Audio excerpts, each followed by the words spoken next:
We are in here, and we're going to start the night like this.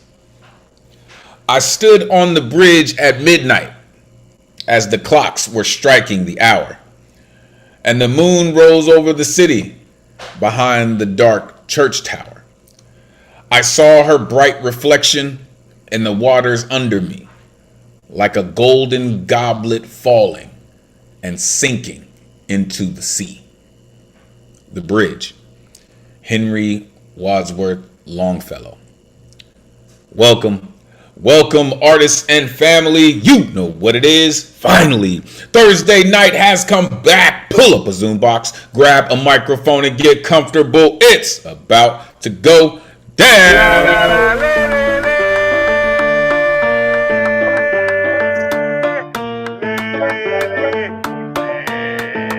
Yeah.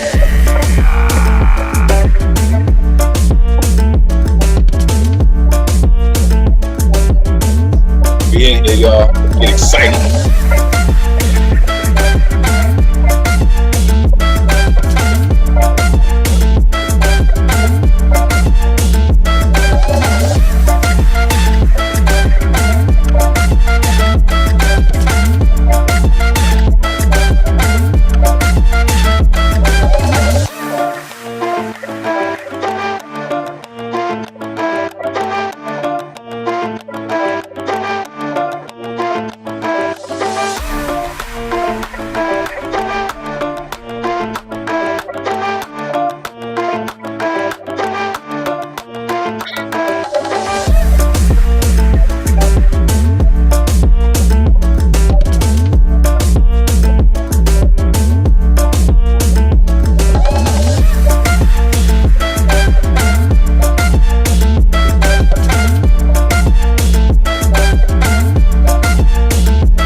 And welcome to the online open mic presented by the legendary New Eurekan Poets Cafe. I am your host. My name is Elemen2al. Happy Thursday. This is the jump off, ladies and gentlemen. Let's go. You know how we do, because we've been doing this and doing this and doing this well. Welcome to episode 109. We will get it jumped off as we always do. Every Thursday, 8 p.m. Eastern, 5 p.m. Pacific, streaming live on YouTube. And if you're watching and you would like to join us in the Zoom, the number is on your screen, 860-4964-4756. Jump in, join the greatest community in the world. Want to know why I say that? Trust and believe we're going to show you this evening. We do this week after week thanks to some dedicated folks who pay these bills. So we would like to thank the New York City Department of Cultural Affairs, Bloomberg Philanthropies, the Howard Gilman Foundation, and the New York State Council on the Arts for hosting these free online events. You can add your energy to the mix with a tax-deductible donation by going to neweurekan.org/donate. Every dollar amount counts and is very much appreciated. Make sure you are plugging in with one of the dopest techs in the Zoomverse, Storm. Only Ron Mark Thompson, a.k.a. RMT. If you're not down with RMT by now, damn it, you should be. All the way up in the BX. That cat's dope, man, for real.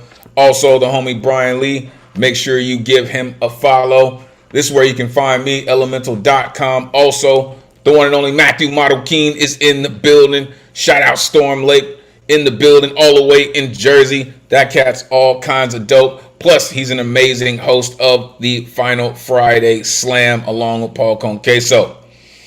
That's what I said. You can find me, Elemen2al.com. Check out the T, put in the number 2, Elemen2al.com. So many things coming up. Make sure you plug in. Tonight's theme, bridges and barriers, crossing the divide, right? So many times we find ourselves, at this threshold, asking questions, wondering how we got here, why we're here, right? And we have to cross over into something. This is what this is about, right? This is crossing the bridge from one space into another, all right? If your artwork is not on theme this evening, that is still totally cool. We are still looking forward to all the incredible genius that you have to share with us, all right? Next week's theme, coming at you. Circuit breaker. Unplug to reconnect. Now, as always, you have artistic license to do whatever you feel with these themes, right? They are just suggestions, all right? But this is really just about, how much of this circuitry actually runs in your bloodstream these days, right? I know that technology is a part of who we are, but what does it mean to you to unplug to reconnect? All right. So that's what we're going to be looking at next week. Here is a look at our upcoming themes. There's only 2 more in January. All right. 2026 is moving right along. All right. Let's get to the rules this evening so we can get to the artistry. Artists, turn your cameras on. We are trying to simulate a live open mic stage as much as possible. Plus, we love to see all the beautiful exuberance that goes into your artistic performance. As you're coming to the microphone, have your artwork ready. All right. We have a full list this evening, and we want to make sure that everyone gets the same amount of time. Speaking of time, artists, you have 4 minutes to rock. As you are coming into your 4 minutes, you will see this timer that is on your screen right now. It is counting down from 4 minutes. Once you hit that 4-minute mark, you will hear this sound. Once you hear that sound, you will have 30 seconds to wrap it up. All right, 30 seconds to wrap it up, and the mute will be coming. All right, we do this to make sure that everyone gets the same amount of time, and we are respecting everyone involved and the venue. All right, so please keep it in mind, folks. Respect the mic, respect the community, respect each other. All right, we have reached a time of night where, listen, it's about to get serious in here. All right, but the founders of our cafe were major proponents on the freedom of speech, and we'll make sure it maintains in the vein of everything we do. Therefore, there is no censorship. Other than any hate speech or any ism that people may use to manipulate, which will not, I said not, be tolerated. Go around and get cute and get the boot, man. From Jersey or to BX, man. For real. It's serious business. What we do here is a living, breathing trigger warning. Thou hath been warned. This is a true call and response space. After these artists get up here and they share a true essence of who they are, you will see this pop up on your screen. This is when you get a chance to share all that energy, all of that exuberance with the audience, with your community, with your colleagues. Don't worry about the noise, y'all. We gonna make sure it stays the rowdiest night of the week. All right? Share all of that energy, and it will be returned to you in the artistic performances of the entire community this evening. The guaranteed list tonight is closed. All right. However, the good luck round is still open. All right. To sign up for the for the guaranteed list, which would be Wednesday at 8 p.m. Eastern, you go to neweurekan.org. You click on full events calendar. You click on the Thursday that you want to get down on, and you need that artist RSVP ticket. It's the only way you're getting on the guaranteed list, and they don't pop up until 24 hours before the show. All right. Last night, by the time the first half hour was up, all the tickets were gone. So make sure you are plugging in to get yours. All right. Tonight's list, full of incredible artists, full of amazing poets and wordsmiths, some people we haven't seen in a while. We got new voices on the list this evening. It's going to be incredible. So let's get to it. There's all my rowdy friends here on Thursday night. What's good, good people? What's good? The plug in the building. Daniel, what's up, man? Good to see you. Good to see you. All the way from India, our newest voices in the building. Good morning. Thank you for being here. Ray Whitaker is here. Eddie's here. Brian and Ciso's here. Jazz is here. Aaliyah, welcome. Vex Lex, ain't seen her in a minute. Eric Acevedo is here. Markencia. Michael Sindler. Lantern is here. Ike is here. Yo, it's going to be amazing tonight, man. Shout out my tech team, man. For real. Shout out RMT and Matthew Motto King. Wouldn't be able to pull this off without these cats, man. They are absolutely incredible. Truly, truly appreciate y'all. All right.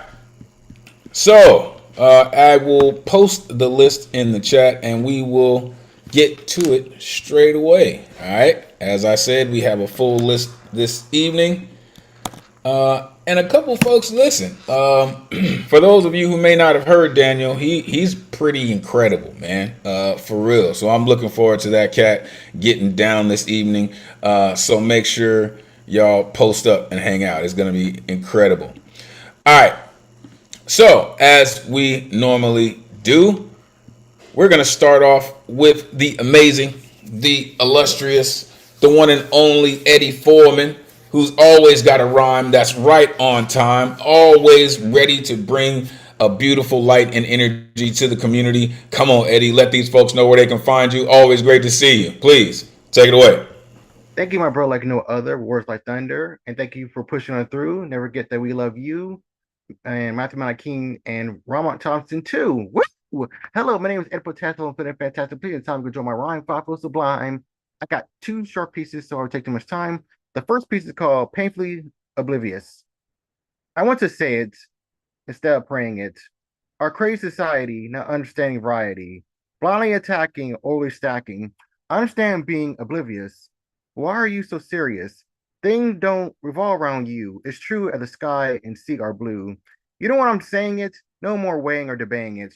We need more love to brighten our skies above. We need more understanding, no more underhanding. We need more freedom to change the chaotic system. We need more peace over here, the Congo, and the Middle East. We need more togetherness to help us in the segregated mess. This is oblivious. Please don't be dubious. That's my honest fact.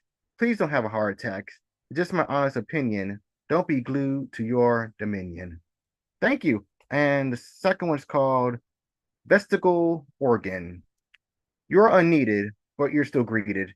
Everything has a purpose. Just ask your inner circus. Pump, pump, pump, grump, grump, grump. The cheering from my heart. Oh, stomach, I'm a moving work of art. The pink gears turn into place. I can see the impact on your face. We're unique living machines. I didn't say hollow. I'm not mean. We need sleep to get energy. We think to express empathy. We need to charge our batteries. We program to work in our factories. We do calculations in our head. We sleep mode when we go to bed. We scan material to gain more knowledge. We stop and freeze when we go to college. We're machines, yet we're all the same. What? Your logical creator is to blame. Don't think in black and white, but gray. Please respond. Say what you need to say. Some say it's about blood and skin. How can you think that way, my friend? We are the same if you turn off the lights. Some don't think, but fight, fight, fight. Some Terminators overload with narcissism. I think they need a new, updated system. We are all the same underneath our colorful shell. Hope this alarms your ringtones or bells. Thank you. Told y'all, man. Always with such a positive message. Always with just a light that just brightens up everybody. Unmute yourself. Give it up for Eddie Foreman. Yes, Eddie. Thank you. Woo! Great started. Everything has a purpose. Just ask your inner circus. For sure. For sure. That inner circus was pretty incredible, man. Love how you even went into that, Eddie, for real. We need more love to brighten our skies above, more togetherness, right? I think that's so very true, especially in the times that we're dealing with right now. We're unique living machines. You called it sleep mode. I absolutely love that. People are becoming mad robotic. I love that sleep mode. We are the same if you turn out the lights, and that's just the truth. Some people don't want to see that, but it's a fact. Appreciate you, Eddie, for doing what you do, man, and continuing to share it with us. You're absolutely amazing, sir. All right, y'all. Starship is underway. Let's keep it going. Coming up next, love when this gentleman comes through. He has such a unique style. He just has a way of writing. He has that kind of voice. I like to call him Mr. Chicken Soup himself because he writes the kind of work that always finds a way to stick to your bones. The one and only Alan Gary in the building. Come on, Alan, let these folks know where they can find you. Great to see you as always. Please, take it away. Thanks, Elemental. Friends, you can follow me on my Alan Gary Facebook page. Do that, and you can touch base with me anytime. Bridges and barriers, crossing the divide is our theme tonight. It's time to reach out and support each other against the tyranny that threatens to tear us apart. I'm going to put it into words what we must do. My piece tonight is called Oppressors. I throw my hat in the ring to make freedom ring, to break the chains and take away power of oppressors' sting. Fuck you, ICE and Nazi brethren. Your cold spell will end, and your MAGA paradise will be spent. My voice is strong. A million more will right your wrong. You Vichy fucking fascist traitors. No peace for haters. We will stand, we will speak, we will vote, we will fight. While we might be woke, we are not weak. Your fate awaits the dustbin of history. With your mush brains, you fail to see. Wannabe dictators' reign is short, like the size of your spirit and your insipid arguments. You belong in hell with your predecessors. You are so very near. Soon the day will come when we will put you there. Thank you. Listen, Fired Up Alan is a dope Alan, I'm telling you. Unmute yourself, give it up for Alan. Gary! Woo, woo, woo, woo. Man, you're rocking So that. good. Try not to hold it all Love so it. inside, man. Just Mike let it. on fire. For Yeah. real. Yeah, I've really been loving these aggressive pushback poems you've been doing lately, Alan. Yeah, they just really, really should remind folks that, people are getting tired. If they aren't already, people are getting tired of just seeing how things are transpiring. And it's about time that people start speaking their minds. And who else better to do it than artists? You called them fascist traitors. I love it. While we might be woke, we are not weak. Love that line, sir. He said, you belong in hell with your predecessors. That's just amazing work, sir. It really is amazing work. Thank you for being fearless enough to say that, write that, say that, and then share it with us. That's amazing work, sir. Truly, truly appreciate you. Yeah, this is why I love artists. This is why I love poets, man. We go all the way. That's what we do. All right, let's keep it going. Coming up next, clearly this artist heard what we told her last week, and she is back to prove that she is a member of this community. Your artwork last week was amazing, and we are looking forward to what you have to share with us this evening. The one and only Jazz is back in the building. Come on, let these folks know where they can find you. Great to see you. Please, take it away. Hi, everyone. So I might have taken this prompt a little too literal, so here I go. I wish she were different. I really do. I wish she would heal and want something more for her life. I wish she could just be my mom, but she can't. Not because she doesn't want to, she just can't. Mental health wasn't a thing when she was growing up. Nobody talked about it. Nobody was able to help her. And now here we are. People don't talk about the kind of mother you grieve while she's still alive. They say, you're so lucky. I wish I still had my mom. And I just nod because explaining it feels pointless. Because no, I'm not lucky. She treats me like I don't have feelings. She's rude. She's mean. She doesn't listen. And sometimes she makes me angry. I wish she wasn't my mom at all. And then I feel like shit for even thinking that. I ask God all the time why this had to be my mother. Why couldn't I get a mom that I could go do my nails with, or grab brunch, or call when I'm sad without it somehow turning into her pain, her story, her life? I don't blame her. This isn't about attacking her. It's about what I didn't get. I know she loves me in the only way she knows how, but I don't feel love. Growing up, it was always, you think you're so professional now. You're not going anywhere in life. You're selfish. And her all-time favorite, you have a black heart. That stuff sticks, and now I'm walking around with all this resentment and nowhere to put it. There's so much I'm grieving, so much I wanted, so much I'll never have. Yeah, moms and daughters clash. Yeah, no one's perfect. But damn, I just wanted a mom I could talk to, a mom who listened, a mom who gave advice that didn't hurt. This is why I don't settle, why I stay single, why I don't waste time with people who can't meet me where I'm at, because I already know what it feels like to spend your whole life loving someone who can't love you back the way you need them to. Thank you. Oh yeah, we here for all that. We here for all that. Unmute yourself. Give it up for Jazz. Thank you, sir. That last bar, like Love that was that was everything. intense. Yeah, Yeah. that was a really heart-rending poem. You were you were kind of illustrating all these different techniques of verbal abuse. And it's one thing to do it to another adult, but, to do it to your own child. And of course, that's why people end up getting caught in the whole thing and passing it on, and you've avoided that, which is, a total grace. But you know, you know what this place is for.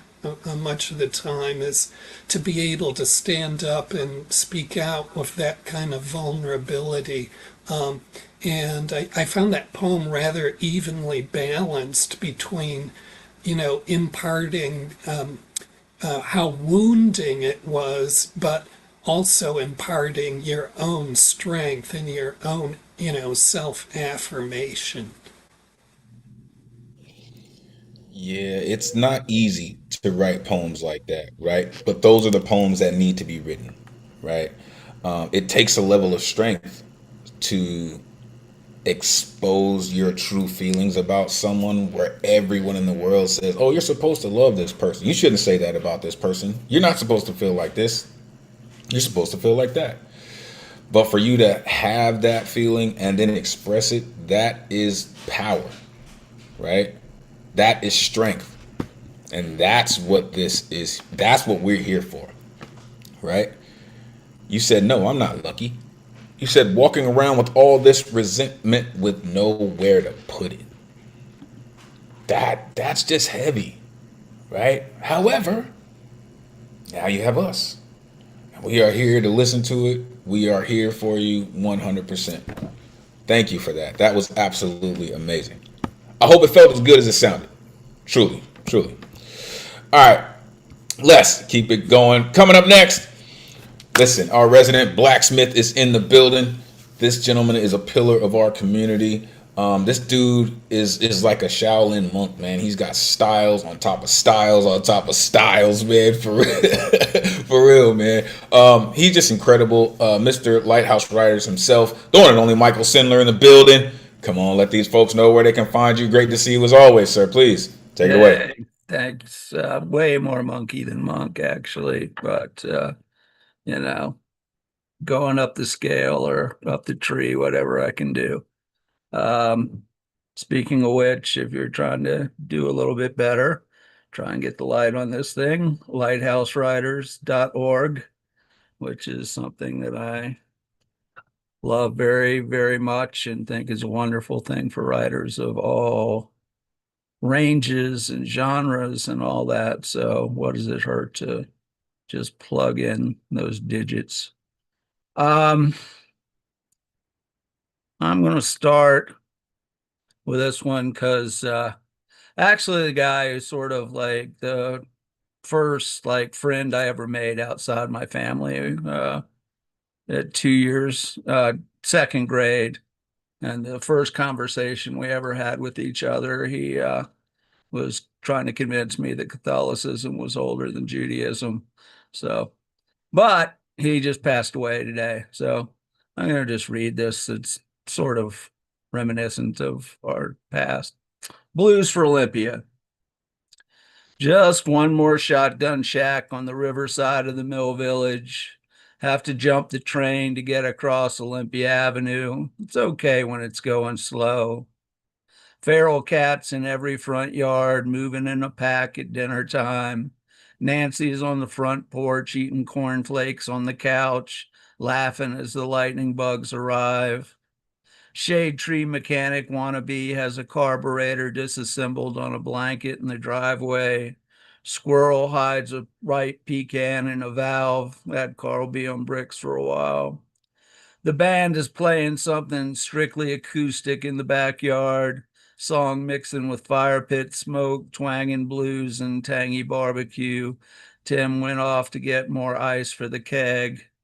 Chameleon frozen on peeling gray wall can't match the paint, but tries its best. Pat's hands are stained from tie-dyeing t-shirts and a sheet and a blue sundress. Better job changing color than the lizard. There's no getting rid of palmetto bugs, just an attempt to reach a detente of sorts. They'll be here after the last human bites it. I think the fuckers know full well they're winning. They snort boric acid off the table like Scarface. Second floor bedroom, hot as Hades without AC. Even minus sex, the bed is soaked with sweat. Box fan fell out the window, landed on a pup. Poor mutt ran all the way to the quarry, yelping. Little yellow hounds make a pitiful sound. Shane said he saw a rattler in the woods near the riverbank when he went fishing. His mama's glad he didn't try to bring it home. Says his curiosity is a prayer in a prison and he best keep the good sense key close at hand. Steve crashed into time and crumbled in a flash. Joe's brain rolled smoking off the tracks. Tony and Tom cracked open and went rotten. Those that still could crawled or limped or ran. No one got out without scars that tell the tale. And just want to thank everybody. I'm glad to see y'all are surviving into this new year of scariness. So keep strong. Thank you so much for what you do, sir. Truly. Unmute yourself. Give it up for Michael Sindler. Palmetto bugs, huh? How about that? Really wonderful. I always get into, these tableaus that are just so thick with local color, and you really know how to do that par excellence. I kind of took that poem. It was very sensitive thing too about a catalog of survival, right? These people who survive just plain old everyday life in an environment like that. That was just a really richly textured poem. Yeah, you have a way of doing that, sir. The depth of your writing always is inspirational. And I love the fact that you always go all the way in, right? You don't stop short. You don't just knock on the door. Like, you kick the hinges off every single time of the work that I hear that you do. And I'm just thankful that you continue to do just that, that you're still dedicated to what we do in the way that you are. I just couldn't get past the they snort boric acid off the table like Scarface. Just like, that was just beautiful, sir. That was beautiful, iconic even. Thank you for doing what you do. Folks, I implore you to check the chat. We called an audible because we're gonna make space for a new voice. All right, but we will hear from her shortly.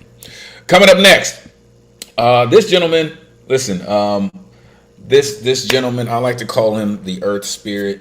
You can just hear nature like frolicking in his voice, right? You can hear the streams, you can hear the storms coming in, the refreshing rain in what he does.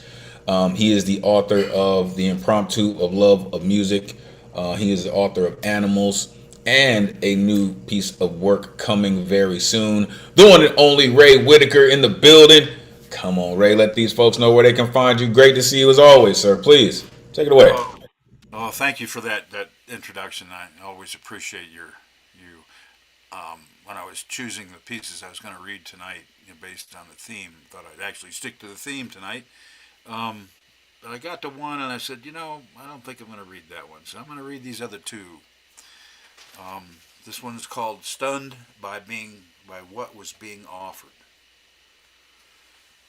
The audio soundtrack of my dream, listening to Miles Davis, a musical tapestry of the small jazz ensemble, like as if Miles had returned from his grave, trumpet in hand, playing the theme from Sketches of Spain, and then he gave me his horn.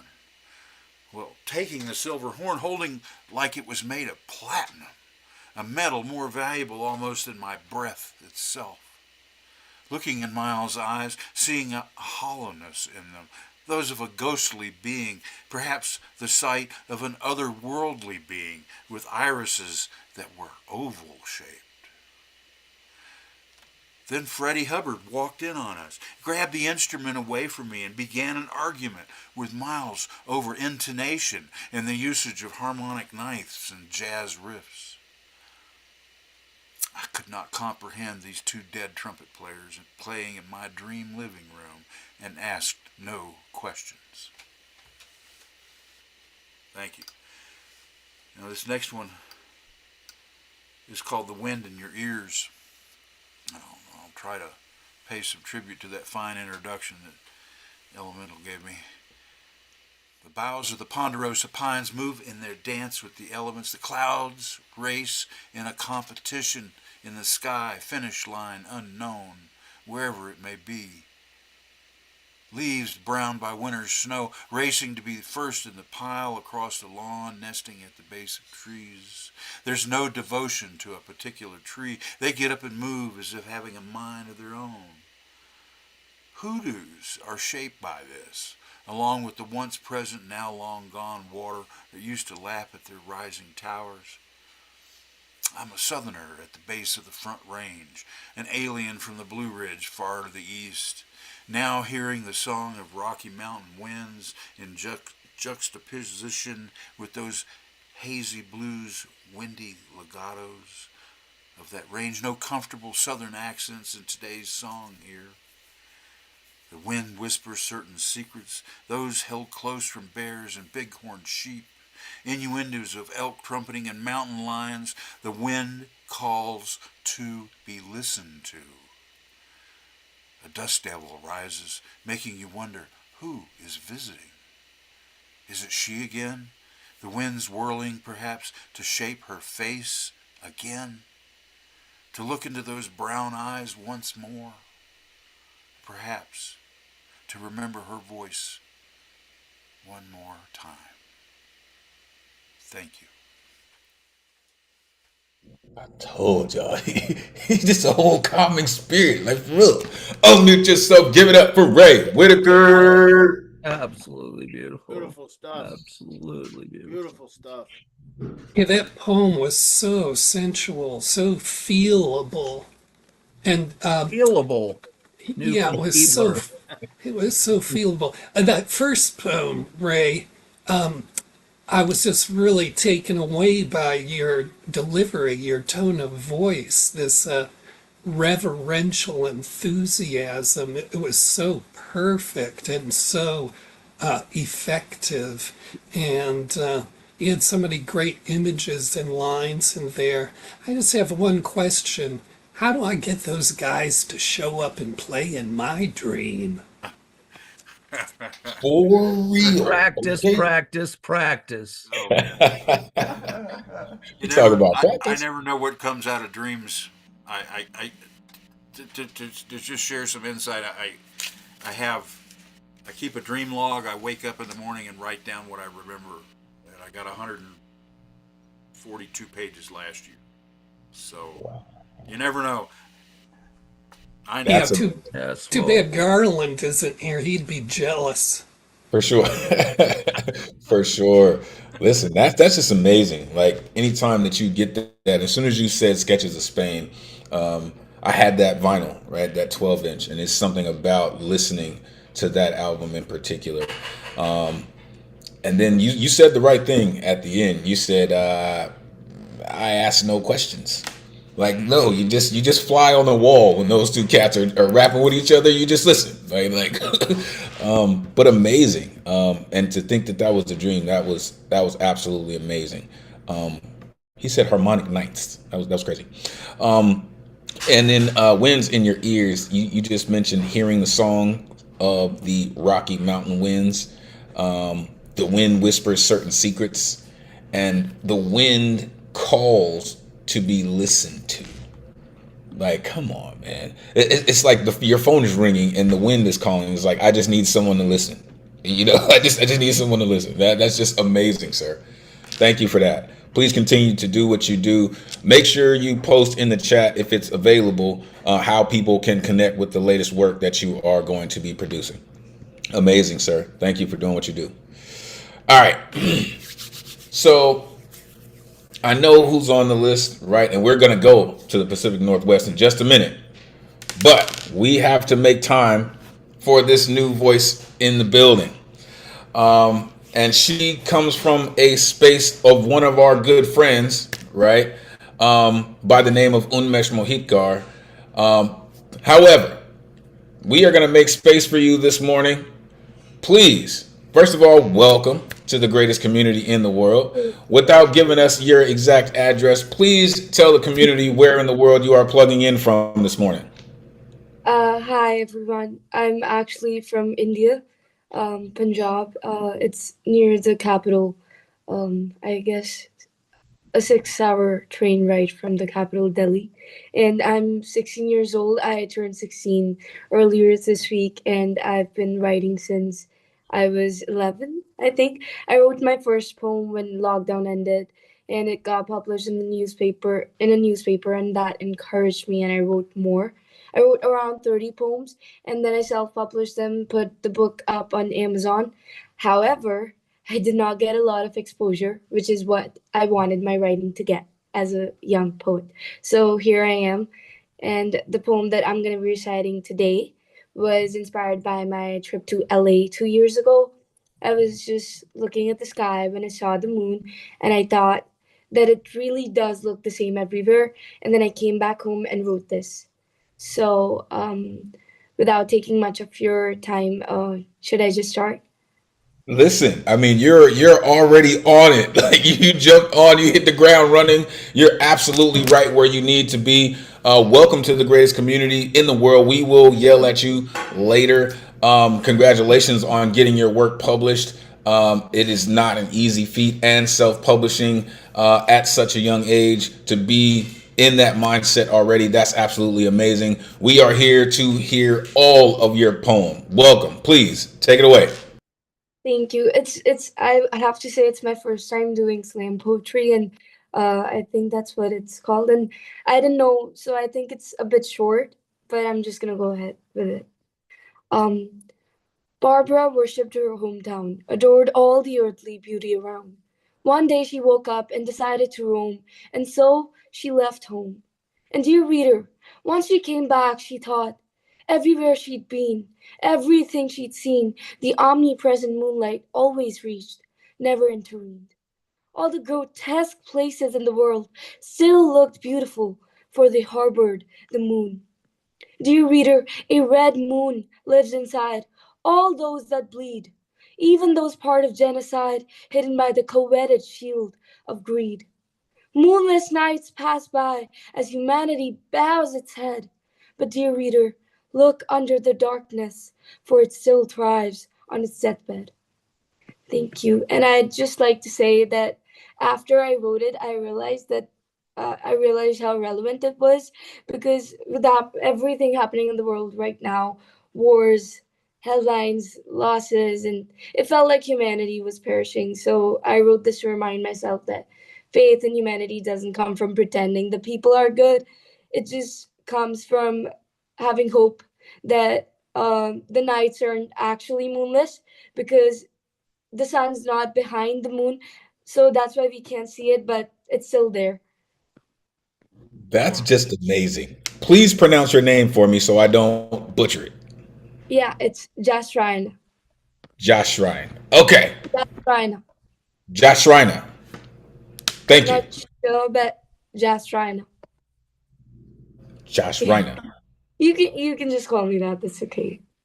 I want to get it correct though, because I want to let everyone know to unmute themselves and please give it up for Josh Ryan, please. That was Welcome. absolutely Welcome. beautiful. I never feel like you have to like do something according to the theme or, some special type anything, or even, you're more than welcome, just come and just hang out and don't have to read even.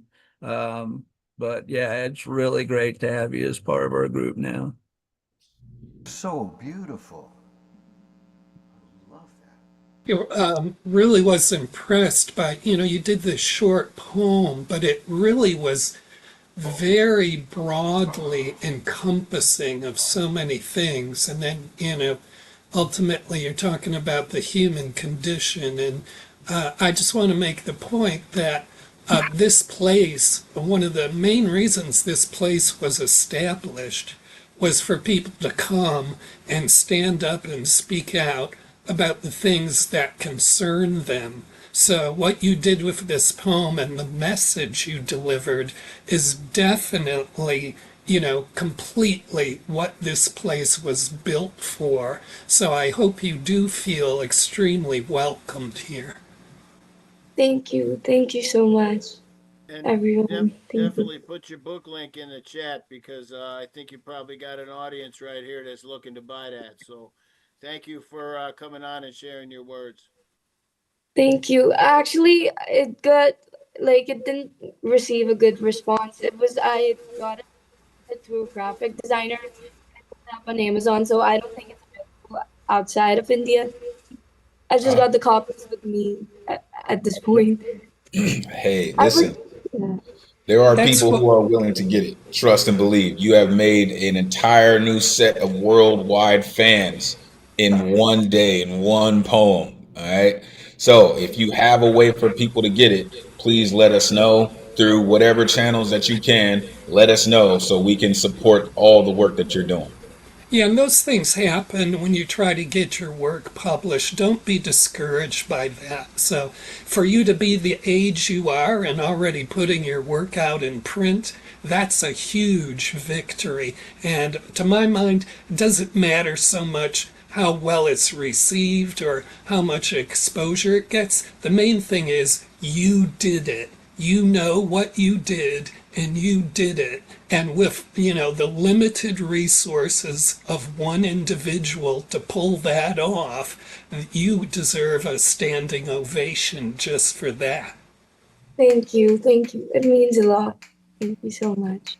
I actually wrote, after that, I've written quite, I think 40 more poems, but I'm just waiting to get them published after, because I'm writing on this prose novel too. I'm writing this prose novel too, side by side, because it just came out of nowhere, and then I want to complete that first and then make a name for myself. But I'll post my YouTube channel's link and my Instagram handle in the chat, and please follow me. And I hope you can be part of my small community. Thank you. Absolutely. I'm gonna say Absolutely. sorry. No, please. I'm super impressed. I'm gonna say without saying my age, I'm probably like 3 times older than you, and the fact that you're already published, like, you give me inspiration, right? I'm working on my first piece now, and then so you're giving me, there's always that fear when it's your first, and it's okay, just keep writing because you're always going to get better as you write. So. That's just amazing. You see what you just did? Hey, you sparked an entire worldwide community to show, how much poetry lives, right? You may just be starting out, but you are still an inspiration to a lot of folks, right? As your colleague just said, right? It's not easy to start off, right? Some of us, including myself, I was just a little bit older than that when my first book got published, right? So for you to already be there, for you already to be highlighted in your local newspaper, that's a big deal. So don't sell that short. Don't downplay that at all. It's amazing work. Continue to do exactly what you're doing. Stay on this path. And you now have an audience. You now have a community. Welcome to the greatest community in the world. Find yourself back here reading more of your incredible work. Really. Have a great day. All right. All right. Appreciate y'all for that. Really. All right. Let's keep it going. Coming up next, we are going out to the Pacific Northwest. I know the world is crazy right now. There's so many things going on, folks. But with this gentleman, he just has a tendency to put our week in balance. He has his instrument strapped on him, so you know it's about to be something serious. The one and only Joski C in the building. Come on, Joski, let these folks know where they can find you. It is great to see you, sir. Please, take it away. Hey, Elemental. Hello, everybody.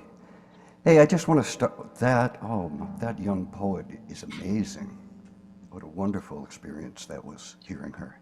I want to give a shout out to Finn Hall, who in 6 days' time published a book called Broad Daylight, featuring many of the poets that come through here.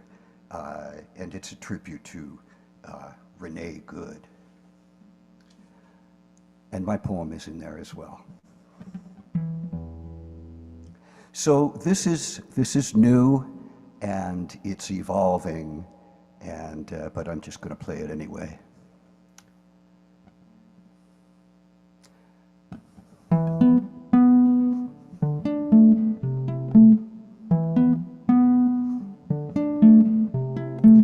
Renee Good, ice is in the neighborhood. Renee Good, ice is in the neighborhood. Sound the alarm. You're just trying to save someone. Taking a stand. Ice cold gun in ice cold hand.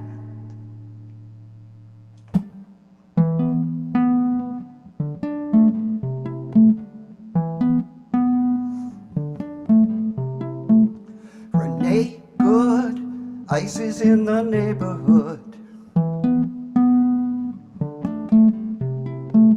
Renee Good, ice is in the neighborhood.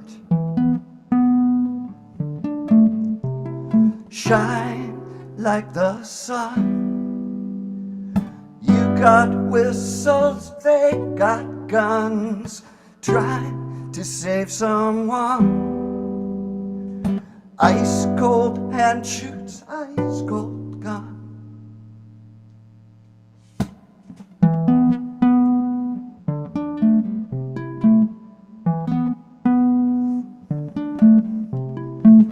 Renee Good, ice is in the neighborhood.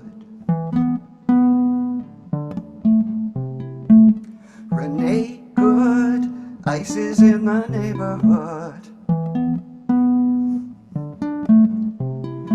Light of the sun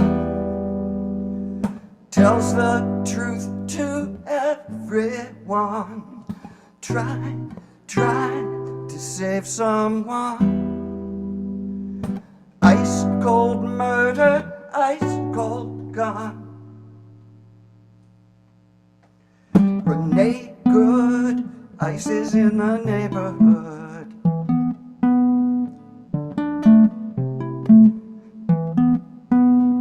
Ice is in the neighborhood.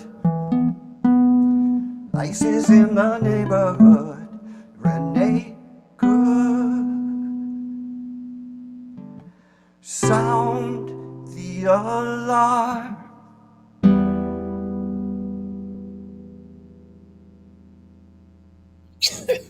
Joski is a bona fide troublemaker, and he just happens to be a dope ass artist. Unmute yourself. Give it up for Joski. See. Yeah. Let's go. Amazing as always.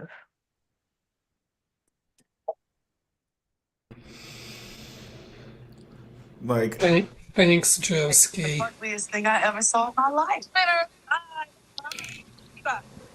now, I know that we are beyond the time of ringtones, right? But I feel like that should be like the ice alarm, right? It's Joski's that guitar riff, right? As soon as you hear that, that's like the ice alarm, right? I love how you're always so on point with your finger on the pulse, Joski. The ice is in the neighborhood. Ice cold gun and ice cold hand. They don't want to see you coming, Joski. But this is the type of song that I believe people need to hear, because this is the type of song that people can rally around, right? Beyond this one person's incident, this is the type of songs that can unite people. Really. Amazing work, Joski. Thank you for doing what you do and being fearless enough to say it. Right? Appreciate you. All right. Let's see. We got 4 more and we'll go to halftime. Coming up next, there she is. This artist, she just has such a piece of reality just like waiting to come out. And she has such an amazing way of sharing the world with us. She's an amazing artist and an incredible poet. Looking forward to what she has to share with us this evening. The one and only Manya is back in the building. Come on, let these folks know where they can find you. Great to see you. Please, take it away. Hi, everyone. Glad to be back. I took a little hiatus. I have 2 poems to share with everyone, and you can find me at the Dabbler's Diaries. I'm putting it in the chat on Instagram and YouTube. So the first piece is called Shards of Reality. My reality reigns over me. I try to collect it in an umbrella, but it forms a puddle that I can't see the bottom of. Fantasy takes over. The puddle mirrors reality except for bends, weird angles, and the light is a bit off. Out here, I see that boy talk to me, but in that puddle, I see him step around my shadow. Out here, I laugh with her. In the reflection, I'm crying at the sound of her name. Looking here, I see him taking advantage of me, but in there, we're sitting on top of a garage laughing. These 2 realities blur, shifting into a fire made out of water, heat on the face, cool to the touch. The water rises until it forms a bubble around me, fracturing in the heat of the moment. In this real fantasy, this fake reality, did they really die, or was it me finding a reason to control the uncontrollable? Did he really do that, or was I wishing for something to soften the truth? The puddle will run off into a stream, meet with the others, and slowly merge, becoming so diluted that everything is real. Maybe it'll evaporate, reality surrounding me fully once again, until it all melts down again and the shards return. And then the second piece, I don't have a title for it yet, and it's still in the works, but it's some new shit. I weave a basket, but instead of rattan, I use what others have left behind to hold the fruits of my labor.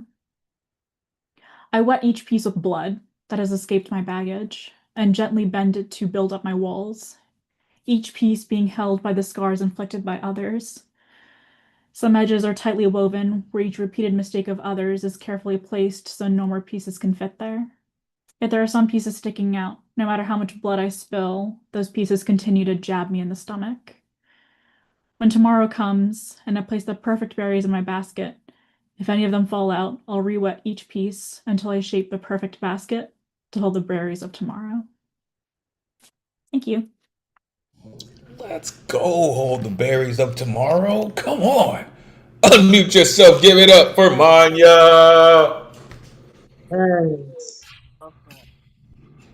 I really like the wisdoms in your poems, and you're not like clobbering people over the head with them. They're very subtly imparted. It's a very sensitive kind of talent.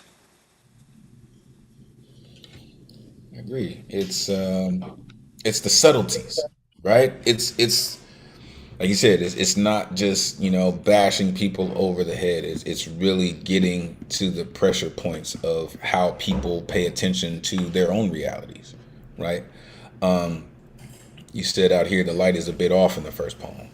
Out here I laugh with her, wishing for something to soften the truth. Come on. In your second poem, that's just incredibly visual, right? I love poems like that you tell an entire story in images, right?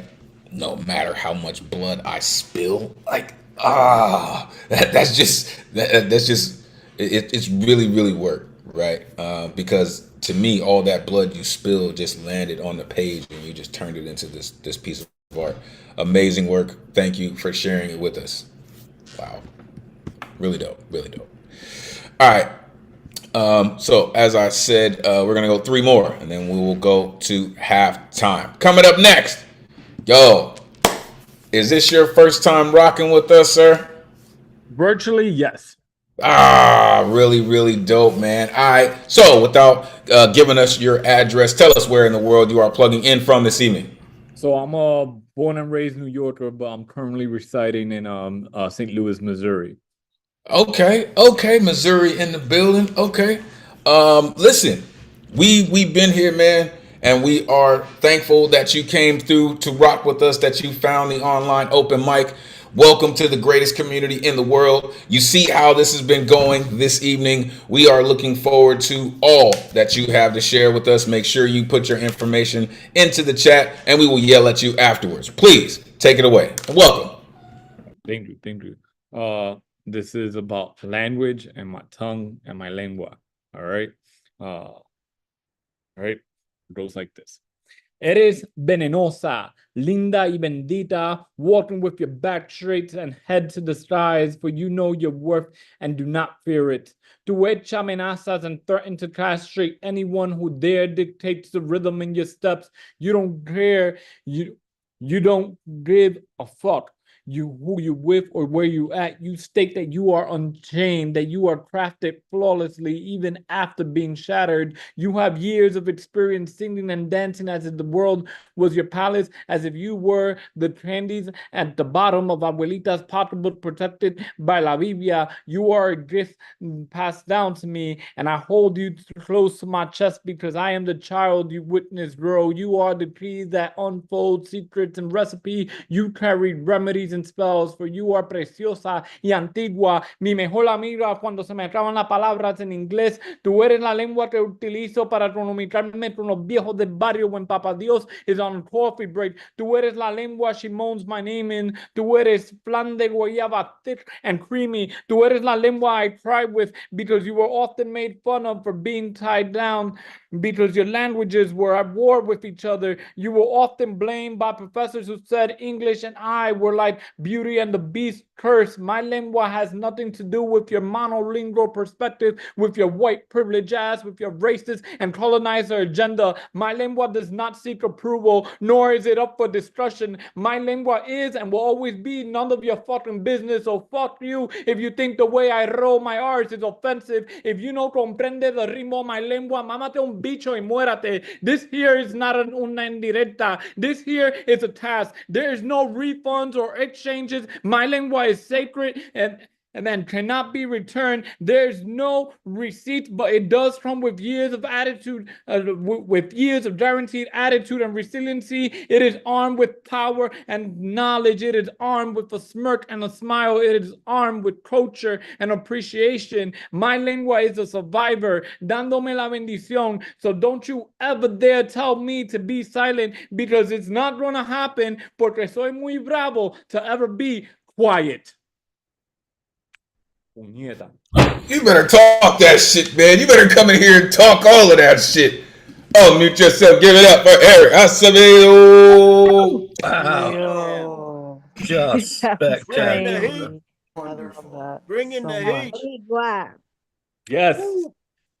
Really liked a lot of the first part of the poem where you kind of the language is personified. You know, you keep using you to refer to the language. That was really brilliant. And your delivery is total New Eurekan Poets Cafe. Yeah. You know, get on the corner and declaim your poem. So, you know, bienvenidos a su casa. Gracias. Yep. That's just work, man. So yeah, we're gonna yell at you. This is how we do, you know what I mean? We're going to pop the cherry, baby. Pop the cherry, baby. You are definitely one of us. But let me be the first to tell you that you just completely fucked up, my friend. Because now you have the beautiful responsibility of being here every Thursday. Because with that kind of work, you can set fire to the Zoom whenever you get ready. All right? Because the world needs to hear that, right? You said your language carries remedies and spells. right? English and I are like Beauty and the Beast. My lengua is sacred, right? There is no receipt. Armed with culture, my lengua is a survivor. Listen, man. Listen, man. That's the type of shit right there that gets my blood boiling, right? And then how you flip it into your language and listen, man, that's really where it's at. That's when you're really speaking from the essence of who you are and the heart of yourself as the artist. Dope work, man. Dope work. Make sure you come back through. Make sure you put your information into the chat so the community can follow you because you got a whole worldwide following. Welcome to the greatest community in the world, man. Dope. All right. Coming up next. Yo, I love yelling at I love yelling at Lex for real. This artist right here is she's just one of the dopest, right? Lex has been around for some time. And she always comes with it. She is always on it, man. Like for real. This is why I dig every time she comes through. I catch her every once in a while on a wayward IG, but she is just consistent. She is focused and she is dedicated. Whether you ask her now or ask her in 6 months, she's still gonna be just as dope. The one and only Vex Lex in the building. Come on, Lex. Let these folks know where they can find you. Been too long. Come on, take it away. Good to see you. Good to see you, Elemental. I missed your intros. You do the best intros. Um, like you said, my name is Vexlex. I've been in and out kind of the poetry world the last couple months. I guess, I've been pursuing my master's in legal studies. I'm on my last year, so so getting back into the poetry community. So as I said, I have a book out. It's called Ask Me Again in 6 months. You can DM me on Instagram. I'll say my Instagram after my pieces. So I have two pieces. The first piece is called Cave of Memories. I wonder where we'd be if we never felt free, if eyes couldn't talk and lips couldn't walk. I often wonder about your cave of memories, how you beat yourself up thinking your thoughts lack symmetry. Do not speak so harshly about the way you overthink, overprocess, because the footsteps in the sand will always show your progress. A mind like yours could never be a burden, my love. There's not much else in this life that I'm certain of. So that was that first piece. And then now let's get into the nitty gritty. This last piece is called The Woke Wave.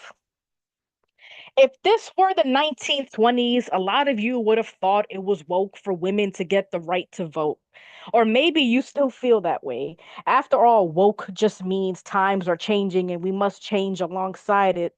Instead of willingly choosing to reside in places of complete ignorance, the tide's coming in, so you can either drown or learn to surf. You are nothing more than stubborn pendulums and broken clocks, trying to block the idea of moving forward from your minds, from your lives. That is not the way to survive in your twisted little hives. You talk about how things used to be so simple and vow to stick to your outdated principles that only ever reflects poorly on you. You throw the word sensitive around as if it's a slur. Did you forget how things were? God forbid people of different races drank from the same water fountain, or even worse, used the same bathroom. The world was completely doomed. The woke curse swept in and did away with all of that. I'm getting the sense you want it to go back. Unfortunately for you, people no longer shut their eyes when ignorance wanders or can quietly ponder over next steps. Some things cannot just be ignored. We have to make sure things do not return to how they were. Yo. Okay. I see you. I see you. Oh, listen. I'm here for all that fire. You know it. Unmute yourself. Give it up for Vex Lex. Wonderful. Thank you so much. I put my IG in the chat. Yeah, great great tell off poem. Next time I need to flip somebody off, I think I'm going to hire you to write my script. Thank you. And I just want to let you know my number is blah, blah, blah, blah, blah, blah. I'm going to need your services. This is just what happens around my life. So get that degree. I'm going to need your services. Like, you're like, do that. Do that. Right. 1-800-555 get that work. For real. Congrats on getting that paperwork, Lex. For real. Make sure you see it through. And you make sure that they give you what you earn. Real. Yo, that's just work this evening. And the woke wave though, come on. But in your first poem, I love that footsteps in the sand will always show your progress. That's just really a beautiful image. The woke wave. You said woke just means times are changing. You said either you're stubborn pendulums or broken clocks. Stick to your outdated principles. It's all good. Just not over here. You know what I mean? The woke curse. Yeah, definitely some people see it as that because we ain't having that shit no more. That's over. That was then. This is now. For real. Thank you, Lex, for doing what you do. For real. Don't be a stranger, but make sure you get that work. We'll be here. Appreciate you. All right, one more artist, and we'll go to halftime. Coming up next, a true Low East Sider, the only artist, author that I know that is published in the original Aloud anthology from the New Eurekan Poets Cafe. Our resident Gilgamesh, I like to call him the Jedi Master. You have heard his voice throughout the evening, and you will continue to hear it for the rest of the evening. The one and only Paul Skiff in the building. Come on, let these folks know where they can find you. Always great to see you, Jedi Master. Please, take it away. Okay, I have like 3 short poems. I don't know if I'll get through them all. They are all in the harsh zone, so if you don't like harsh, time to mute. They were all written back in the 90s for a different poetic milieu called Jackie 60 that did a series called Verbal Abuse. The first one is for men. Guess what I absolutely hate about having a penis? Big laugh, provoked little laugh. Your penis slips out the fly of your undershorts when you're sitting. So those tiny penis lips are kissing the shark-like metal teeth on the backside of the zipper inside your trousers. But you don't notice. So when you stand up, those little tiny penis lips bounce down the full length of that saw-like zipper and you feel like a lightning bolt pounded into your groin. You scream so dementedly loud inside your own mind, the whole intersection seems to just crawl in super slow motion. What I detest about having a penis, countered little laugh, is how when you peel the condom off, the one pubic hair that has grown 3 inches longer than all the rest is snagged and plucked. The next poem is, let's see if I can get it up on the screen before the time runs out. In clear-skied, frigid, crystalline 10 a.m. sunlight, there's a person on the 7-way intersection street corner yelling about how the city should suck his dick. They probably do not know, standing on the corner yelling about how the city should suck your dick is how somebody ends up on the corner all the time yelling about how the city should suck their dick. Then, walking away, the guy kicks an empty cardboard box to escape this fate. Genius! I'm gonna try that next time I have nothing better to do than go down there and piss on those 3 fire hydrants. Boo Boo, the pit bull, conspired with himself to convert his boredom into a feat of civil malfeasance. And the last one is, I think I'll take this quarter stick of dynamite I bought on Canal Street up to the corner and blow up the phone booth. Then, when the repair guys come, I'll get on the roof and pelt them with snowballs. Since Tom and Jerry has been preempted by a severe weather report, Dookie, the delinquent, conspired with himself as he began to tinkle on a roach that, out of some primordial insect despair, had flung itself into the toilet. Thanks. I don't honestly. I'm still trying to figure out the coordinates of where he gets his downloads from. I don't know. Unmute yourself. Give it up for Paul. Skip. Wow, Paul. Bye. And he fit 3 poems in. The guy who never makes it past the buzzer gets 3 whole poems in. He gets 3 poems in with 12 seconds left, 12 seconds to spare. And I had stuff lined up to say, and all I could do is shake my head. He just brings that out. It's just that. He is all that.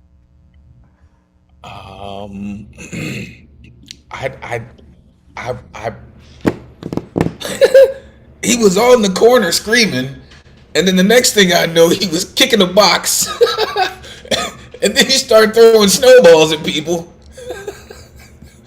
Oh my goodness. The little tiny penis lips though. Like they were having a whole problem with the zipper. Ah, sir. Next time I have nothing else to do. Wow. Oh my goodness. That was amazing, sir. I think you might have dated yourself with the phone booth line though. Because a lot of folks in this newer generation don't even know what that is. I don't even know if they even have them on the corners anymore or on the street at all. They might have them in museums now. I don't know. I don't know. Yo, that was amazing. And as Michael Sindler said, you're able to get 3 poems in there. Amazing, sir. Amazing. Thank you for what you do. You always seem to find a way to invoke some type of emotion. It's just amazing. Thank you. All right, so check it out. We have reached halftime of this evening. The first half has been absolutely amazing, but we are going to go to a short intermission. And this is just, for you to get a chance to kind of stretch your legs, maybe refresh your whatever you're sipping on. And we will be back shortly with the second half. It has been amazing. Make sure you stay tuned for the second half. And we are going to, honestly, we're going to get to this really quick. And I will see y'all in about 5 minutes. All right? Good evening. And thank you for tuning in to the online open mic with the greatest community in the world. Week after week, you keep this flame of artistry burning with a light that transcends time, distance, and borders. Now, welcome to the Halftime Report. I am your correspondent. My name is Elemen2al, bringing you the latest news and upcoming events proudly presented by the legendary New Eurekan Poets Cafe. Stay tuned, stay inspired, and as always, keep creating. The New Eurekan Bowery Slam, happening every Monday at the Bowery Poetry Club in New York City, hosted by Luna Rosa and Jay Rose. Winner receives a $20 cash prize and a chance to compete in the final Friday Slam, occurring on the last Friday of the month at the Puerto Rican Traveling Theater, hosted by Matthew Marroquin and Paul Coqueso. Winner receives a $100 cash prize plus a nomination to compete in the annual Grand Slam. This is amazing. Plus, there's a Twilight Hour open mic hosted by Cap. Come through the score. For more details on the Slam season, including rules, winners, and current year scoreboard, go to newurekan.org/slam. Our open mics at the Lower East Side Center are back and better than ever. The venue records high-quality audio and video of all performances, and they are live streamed to the Lower East Siders and New Eurekan YouTube channel. The first Wednesday of the month, we have Women's Orator Wednesday, aka WOW, hosted by somebody's mama. Make sure you come through. It's gonna be amazing. The remaining Wednesdays of the month, we have the New Eurekan Open Mic, hosted by Brian Acosta Aria, aka Brian the Motel Guy. Make sure you plug in. It is going to be something special. Our online programs, which are absolutely free, include the online open mic, hosted by yours truly, weekly on Thursdays via Zoom and live stream on YouTube. All styles are welcome. Every artist has 4 minutes to rock with new themes every week. The Slam Workshop, happening on the second Tuesday of every month via Zoom, hosted by the National Youth Poet Laureate Stephanie Pacheco. When you sharpen your craft, you sharpen your performance. Make sure you plug in. There are many other in-person and online events coming up. For info and tickets of all the programming, you can go to newurekan.org/calendar. Our social media and website and other links, including how to sign up for the mailing list, you go to our Linktree/New Eurekan Poets Cafe.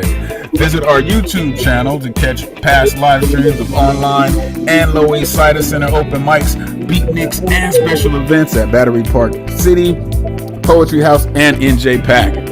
The New Eurekan Poets Cafe is a non-profit 501c3 organization based in New York City on the Lower East Side.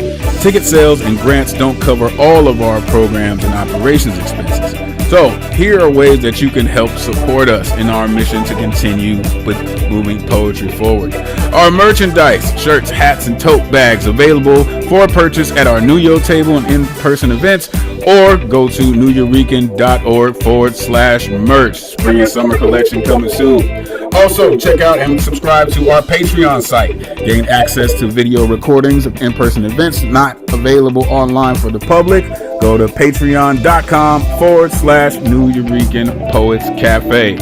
Special thanks to our tech team, our programs and operations team, all of our hosts, our executive director, and all our sponsors for helping us to continue to move our artwork forward. We appreciate you for all your continued support, helping us to keep the spirit of artistry and inspiration of poetry alive and moving forward through the spirit of our founder. Brought to you by Elemen2al Vision Works, inspiring change through passionate poetry and creative production. Your energy and passion truly make this community something special.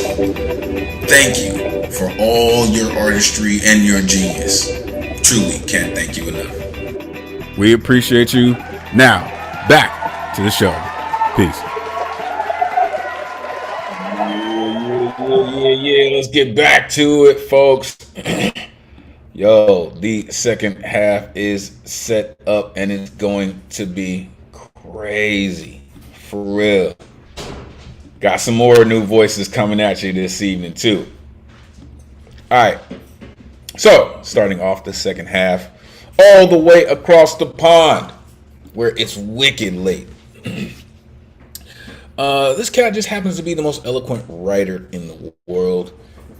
This gentleman in love has a thing going on like Billy Paul and Mrs. Jones, which is why I call him Dr. Love himself. The one and only Lantern Carrier is here. Come on, Lantern, let these folks know where they can find you. Great to see you as always, brother. Please, take it away. Thank you, my brother. Momento. Nations build networks to protect what shares their own interests. Indeed, brazen barriers play a key role in the history of politics and prejudice in society. The wealthy elite tend to feel insecure around those they steal from, and so build barriers hidden in rules, segregation, inequity, and justice, long before the rights of the indigenous people in the early 15th century. Prejudice is inherent in humans, and each race uses it due to the jealousy, greed, ego, and anxiety within. This shows in relationships, education institutions, societal culture, and the hierarchical setup of the status quo. Bridges can togetherness that encourages growth. Yet we build barriers against intrusion to protect us, which, like war, becomes a form of insecurity to avoid conflicts, to prevent ignorance from taking what we see as ours. Barriers are akin to the ego, creating division, exclusion, possession, separation. In the realm of control, I give you candy and demand 15 cents. My barrier is based on expectations, which is a form of pain in disguise. Bridges are like the heart, whose very nature is to identify, to become one with, lend a helping hand across the torrents of life.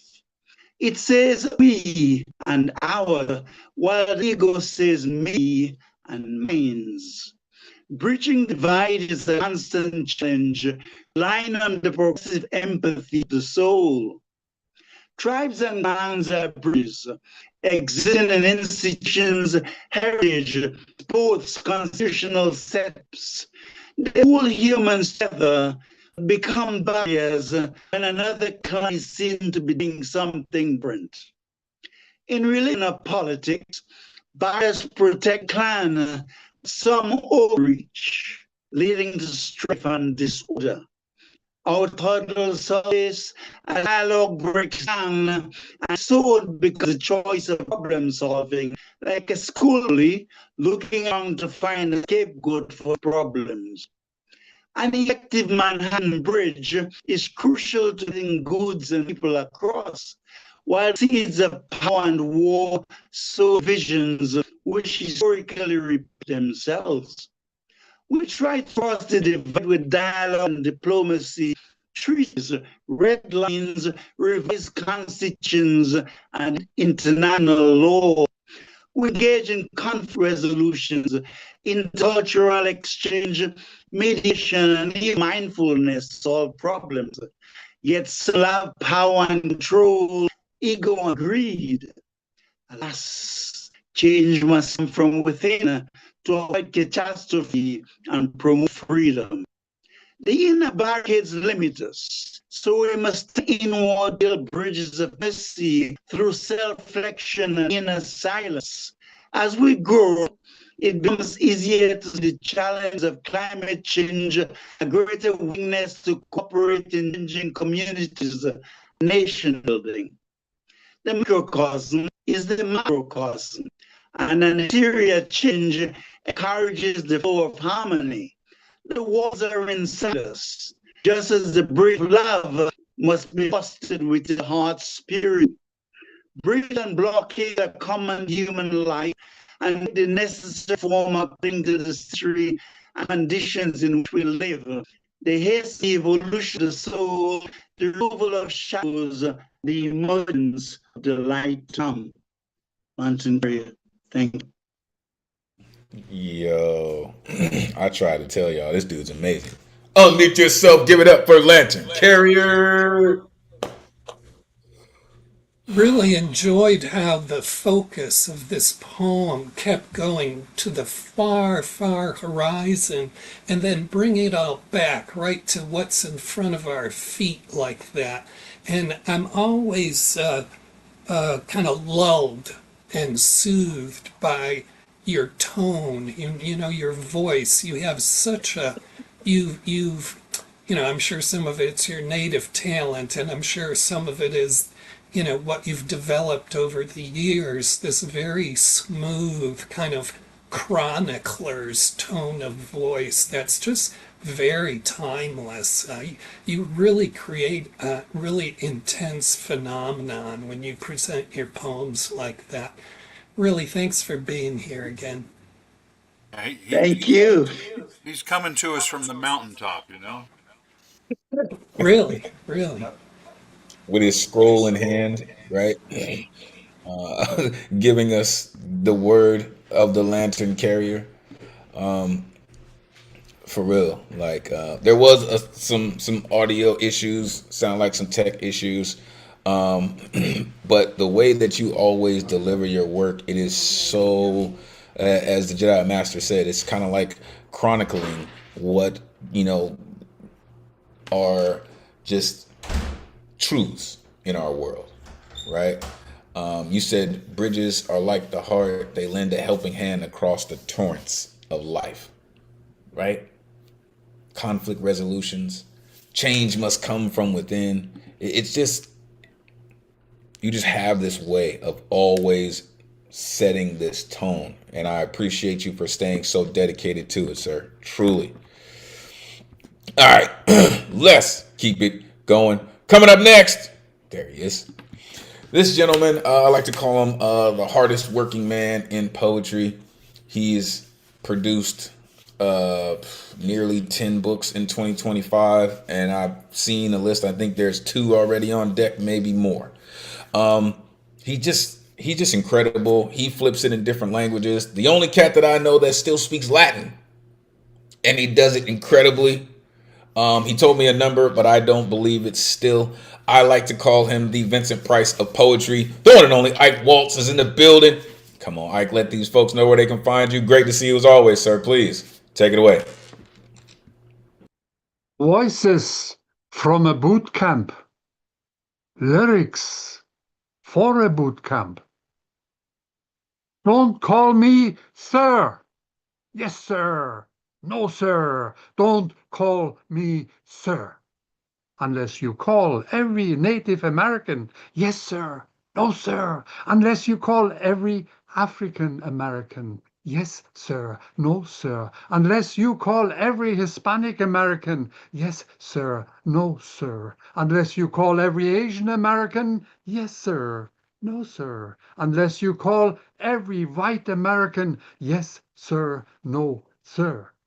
Unless you call all Americans, and I mean all races, religions, gender, respectfully the same. Yes, sir. No, sir. Yes, ma'am. No, ma'am. Yes. I immigrated to an America where Americans do not hate Americans, where Americans do not kill Americans, as only such an America is my America. No, yes, sir, for economic power, and never a yes, sir, for terror's devour.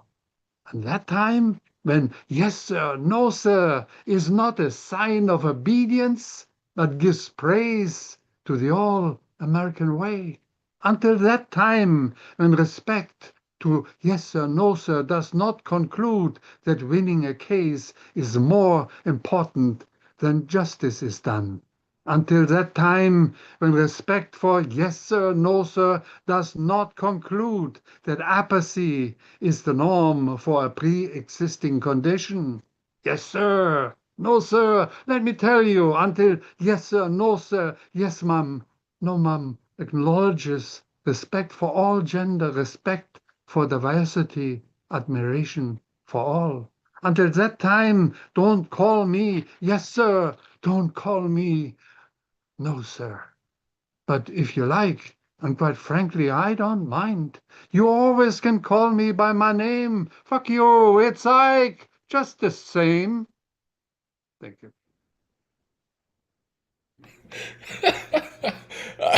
Of course, man, nobody saw that coming, Ike. Damn it, I love it. Unmute yourself. Give it up for Ike. Whoa. Ike! Wonderful, Ike.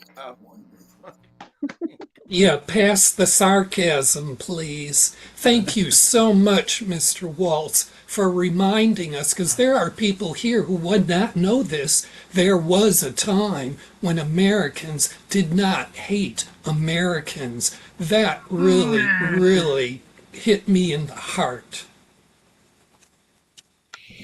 I wish. I love that you started with the I came to an America that Americans hate Americans. He said in my America, like it's just this dream, right? Like it's just this Disneyland, if you will. He said where yes sir is not a sign of obedience, but a disgrace to the all American way. winning a case is more important than justice is done. Respect for diversity, like it's one of the first things that I heard, when I got into training in the military. Don't call me sir. you know, those cats, I work for a living, is what they would tell us. Don't call me sir. I work for a living. That's just amazing work, Ike. He said, "Don't call me sir. Fuck you, it's Ike." Oh damn, that was work. Thank you, Ike, for doing what you do, man, and continuing to share it with us. Shout out to Queen Sheila. All right, coming up next, Jersey in the building. This cat right here, man. Listen, I look forward to this cat coming through because this cat has a way of getting your blood pumping, man. For real. His flow is so locked in, man. Whether he's spitting it in English or in Spanish, like, yo, this cat's got work, man. I'm looking forward to it tonight. The one and only Brian and Cecil in the building. Come on, man. Let these folks know where they can find you. Great to see you. Please, take it away. Thanks, Elemental. I'll see if I could try to get two fit in. The first one I've presented before, but I've added a little bit more since, so.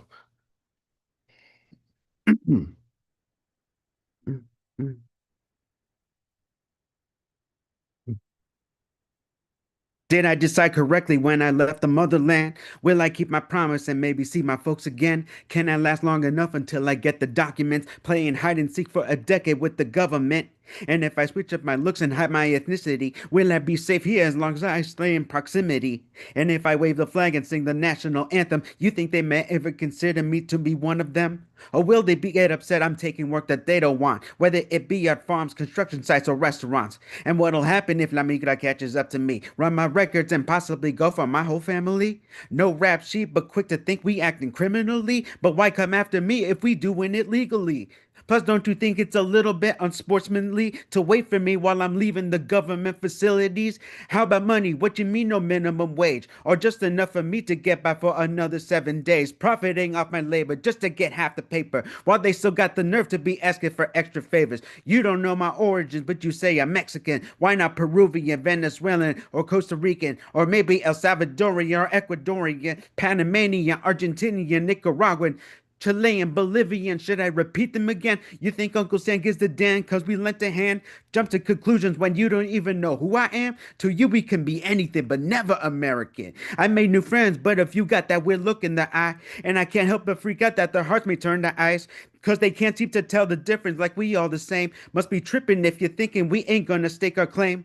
But fuck it, what have I got to lose? My citizenship? What citizenship? Even citizens are taking this shit. That's why the flags are on our back so you can recognize the pride in our differences shows up in all of our eyes. But apparently being loud and proud's a felony. So excuse me as this felon repeats the penalty. All the while the whole debate has gotten more confusing. They deporting adults, but we still locking up children? I want to say border too, but you ain't protecting, you just projecting, then arresting so you can eject them. Meanwhile, we got sex offenders and powers that running free. Short time for the crime, crooked cops almost got their record beat. Luckily, they didn't meet me before they hired you. We work harder than you for a value, that's why they fired you. Just remember, these managers will always sell you out. These fast food bitches charging me too much to eat out. You don't know my origins, but you say I'm Mexican. Why not Uruguayan, Guatemalan, or even Cuban? Might be Paraguayan or even Honduran. Can you distinguish Colombians from Dominicans?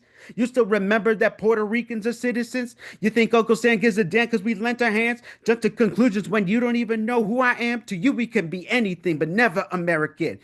We do it to gain prosperity for our families. But if you show them no loyalty, results may vary. We seeking benefits, they only act for their own benefit. And strange too, we can't even get a hint of it. Recuerdan, ellos no juegan justo aquí. And fuck what they want, what about your own dreams? Whether a trade or growing your own food on your own land, because the real one is the one you create with your hands. Inmigrantes atacando otros inmigrantes, si van a pelear, mejor pónganse sus guantes. All while I'm waiting for my check to come in, but the government always gonna gonna take a piece, cause fuck my wallet. Thinking I'm useful as long as they can still cater. You think we wanna be where we at when you placed us there? The dream is an export. That shit was never American. Again, that dream is an export. The shit was never American. You don't know my origin, but you calling me foreign? Why not Canadian, Taiwanese, Irish, or Haitian, North and South Korean, Sudanese, or even Jamaican, Syrian, Vietnamese, or any recipient of another chance to start again in this land? We born with it. They need to earn it, so they deserve it. To y'all, I say, use every opportunity you can. To them, we could be anything, but never American. I think I used up my time. Yo. Unmute yourself. Give it up for Brian and Cecil. Yeah, Brian. That was hot, brother. That was slamming. That was blacktastic. Thank you. Thank you. Breathe. Love it, man. Love it. Oof. Yeah. Yeah, I really connected right away. Near the beginning of the poem when you said something about hiding out from the government for 10 years. I did that by not paying income tax for 10 years.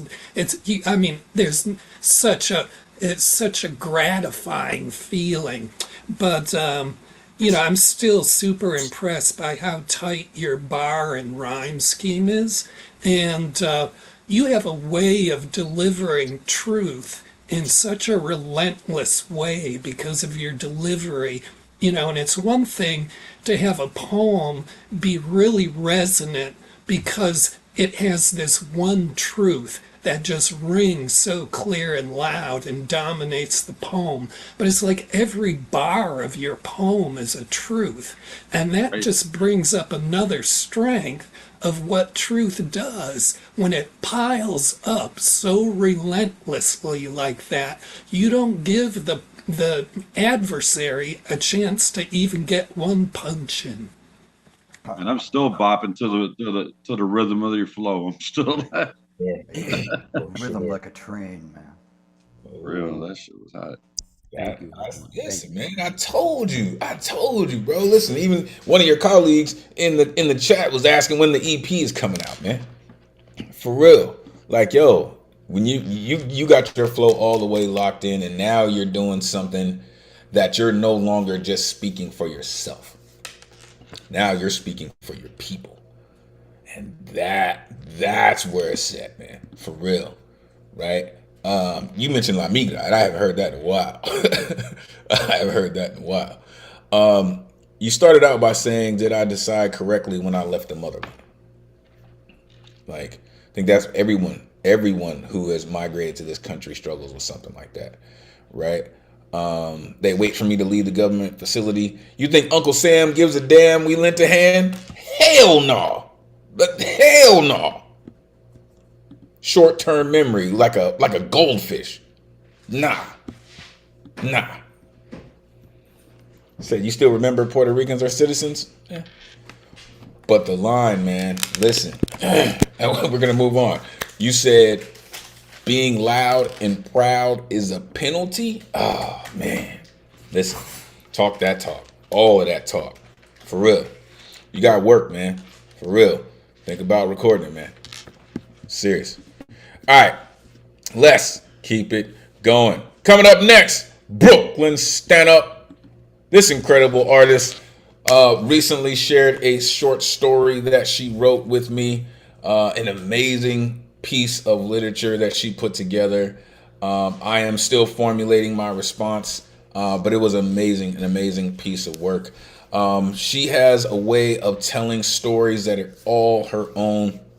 And I look forward to it. We haven't seen her in a while, but she's back in the building. The one and only Mark Kensie is here. Come on, let these folks know where they can find you. Great to see you as always. Please, take it away. Is this my life's work, my purpose? Seems convenient, coincidental, yet destined. There is nothing traditional about this path of peer support. To live awake inside illness, to choose purpose without permission, to tend to the inner world and still step into the outer one. It insists that care, awareness, and truth are acts of defiance. I may never know my impact. Perhaps that's the That's not the point.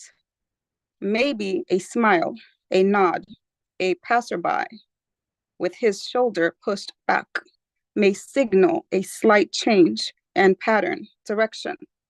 Approval is not the work. Affection is not the measure. I want them to know I am here to do my life's work, to stand in it fully, without disguise or apology, but to signal that a path exists, that they are permitted to embark upon their own merit. I've survived narcissism, the slow erosion of self under someone else's impulse. I've survived Stockholm syndrome, learning to call adaptation loyalty, learning to confuse safety with proximity to harm. I learned how easy it is to mistake endurance for consent, how the mind bargains when escape feels impossible. But survival was never agreement. It was strategy. It was staying alive inside conditions that demanded shrinking. What survived wasn't the damage, it was my discernment, my capacity to care without surrendering my center. I am not the dynamics that trapped me. I am not the names used to explain how I coped. I'm what remained intact. I now live with anxiety, scanning the room, widening the space for rest and safety. Memory, the weight the body still carries, seeks reflection, clarity. I knew not to trust strangers, but my mania gave it a chance. It blurred caution into curiosity, turned openness into exposure, made risk feel like possibility. It carried danger in disguise. I can be open without being unguarded. I can be curious without handing myself away. Knowing when to pause is wisdom earned. He gathered every confession, every fear, a map, a point of entry. He mistook access for intimacy, information for entitlement. He wore concern like armor, called attention rescue, called control care, and still what remains is discernment without shame. He has nothing to lose, it appears.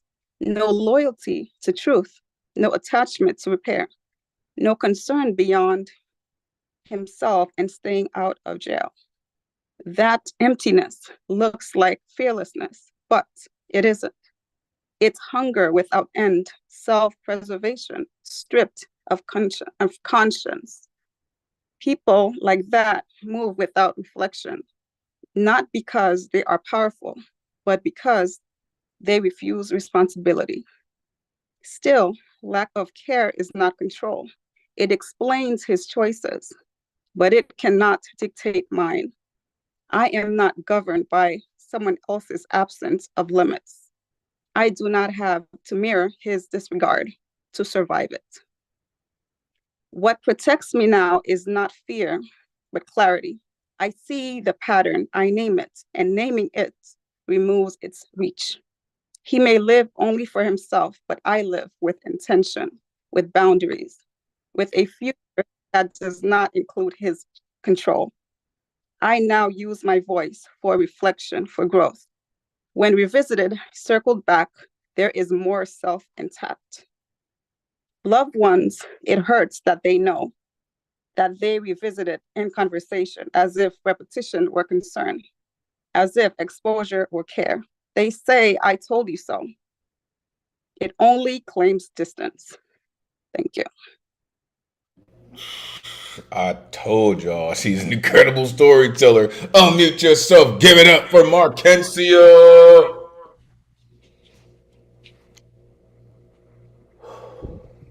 Well, you got me right at the start when you started with this question that was about, self-questioning. And, it's the line near the beginning, too, about being alive, live and awake inside illness. And then the thing you said about, this these kind of tools.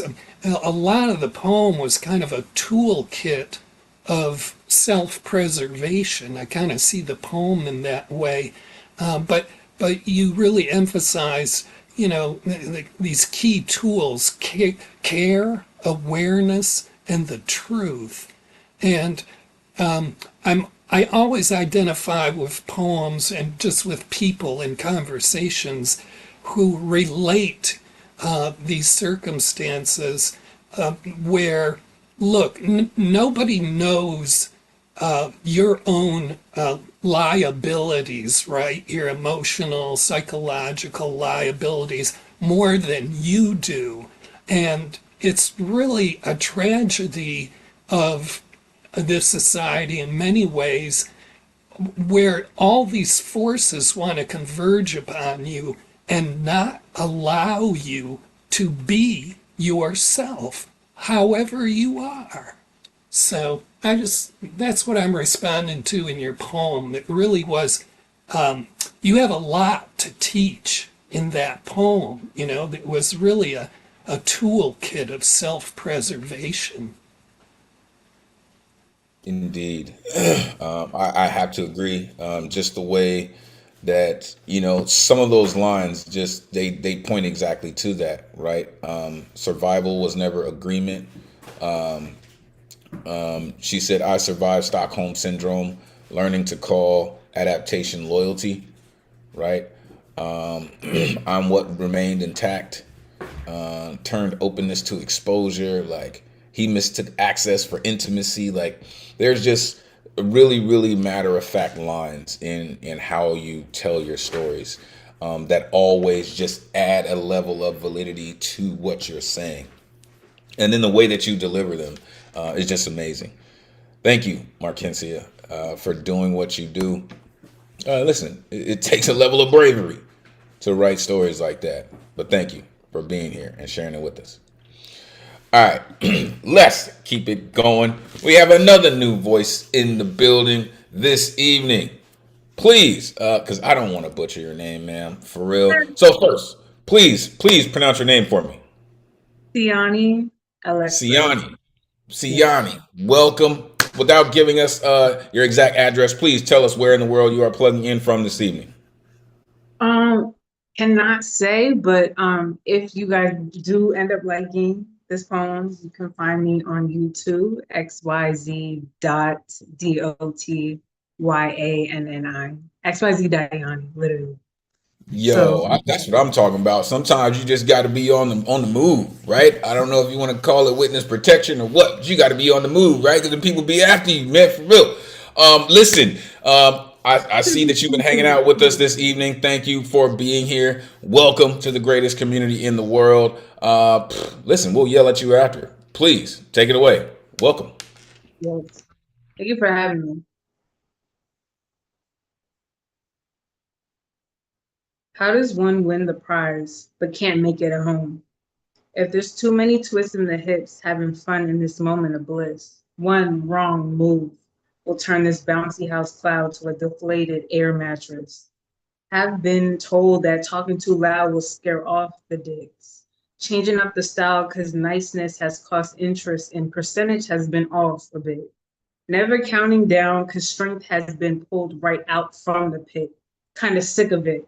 Ready to literally swim with the fish. A bird does not have to think of where to go. It just shits. Excuse my language. The language, pedicure feet while standing on a sandwich. Dang, where'd you get that jacket? Smiles because even if they look, they can't have it. Backflip, jumping off these landfills, dodge the chimney, smoke, stand still.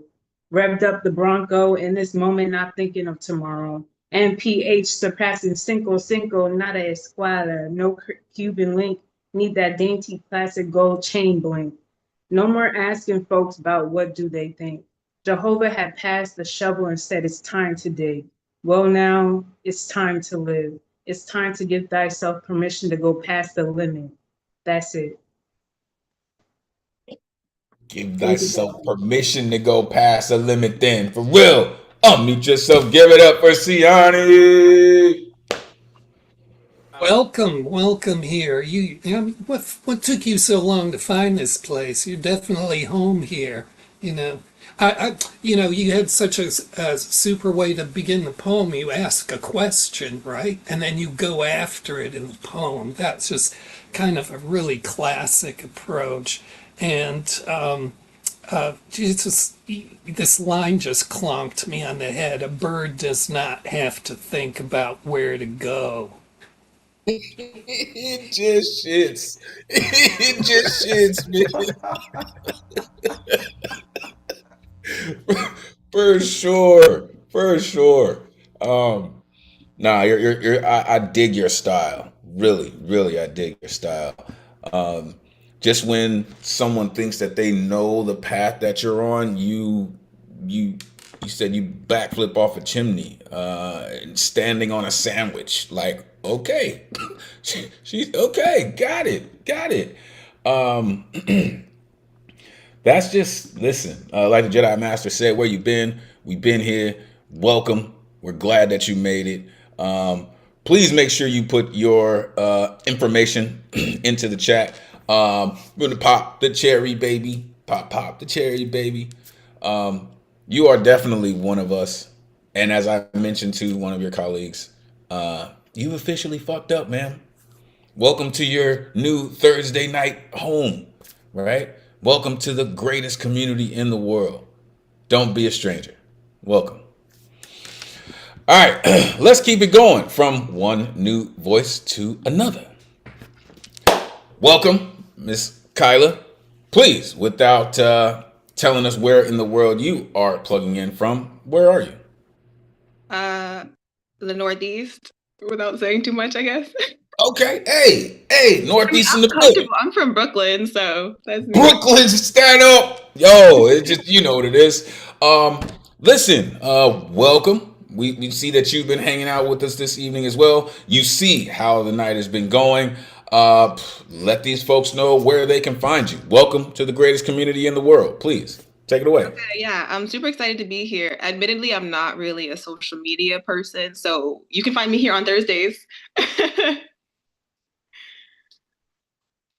Yeah. So very happy to be here. Sharing a piece I wrote earlier this week. I felt really inspired by the prompt that there are times in our lives where a threshold must be crossed to move forward. I feel like sometimes I have a habit of cycling the same pattern and thinking I'm going to render a different result, but clearly nothing changes if nothing changes. So here's my truth and my hope for different, for better, and for growth.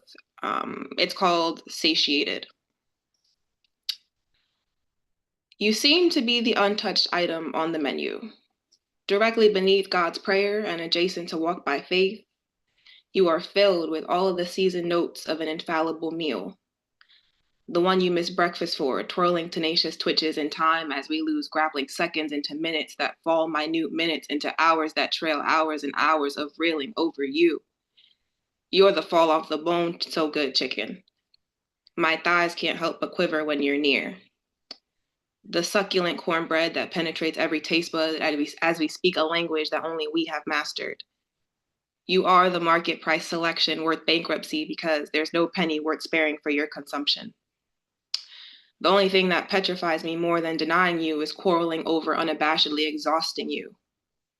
You've decided that the deepest wounds were deserving of saving, actively choosing love as warfare within this battle of our beating hearts, stuck between wanting alone together infinitely, but never. See, I don't pull away because I see nothing. I plead because I see forever. I see the myriad ways in a day that you let me know that I'm yours. I see that the cravings when I become a monster this month are tucked away in your notes app. I see the ice plunge to help induce this gut-wrenching angst is prepared. I experience the Gordon Ramsay morning of pancakes with perfectly crisp-edged bacon. I feel the tempo of our bodies as they glide against a top chart track. I pierce how warm our silence can be and how temperate it can feel. This meal, I think, is becoming my home scent. The one that traps my clothes, the one I struggle to name but feels oh so familiar. There's a conviction within you that confirms and preserves so much joy. It is a light that absolves all the shadows within darkness, a purity bridging and binding the darkest parts of where I've been to the palpable sun of where I'm heading. This business is on the verge of a shutdown. I'm not afraid that you'll leave the restaurant.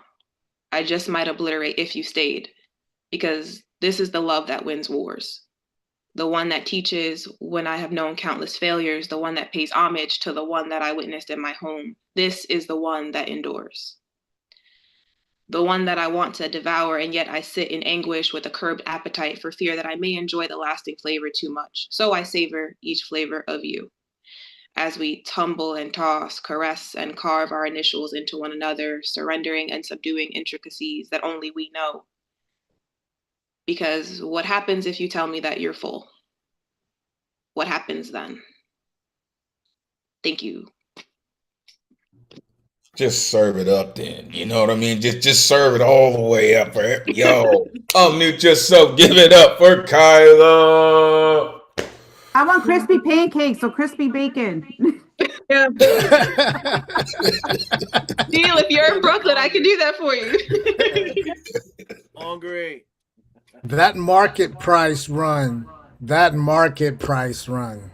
Oh, I know when you did it, when you wrote it, you were like, yeah, I did something right there. Like, I did something right there. Did that, definitely. Yeah. Thank you. I appreciate it. Thank you for the space and the time. Yeah, I was really into, like everybody's commenting on the kind of organizing principle of the poem. It's nourishment. And you took your time, but you got into such a wonderful mental flow with your poem. It's sort of, for people who write poetry, you could kind of follow how you wrote this poem by just keying into the mental flow you got into, as evidenced in how that narrative progressed. And I really love these kind of poems that are what people used to call an interior landscape. You travel over so much territory in your own sensibilities, and it really becomes a kind of tour of your poetic powers. I have to say to you too, what took you so long to get here? Sure. For sure. Thank you so much. I appreciate the fact that you stayed at the table, right? You didn't back away from it. You stayed at the table throughout the entire poem, right? And that's not always easy, to maintain that metaphorical plate of food and still, be adding things to it. Now you're talking about the color and the texture, right? Like Maze was saying, right? That market price, yo, you said you are the market price worth bankruptcy, right? And then jumped into the T alliteration, like, okay. She clowning on him, right? But that's how you do, right? The deepest wounds were worth saving. I bleed because I see forever. You said fall off the bone, so good chicken. Nah, I don't want none of that. Nope, sure don't.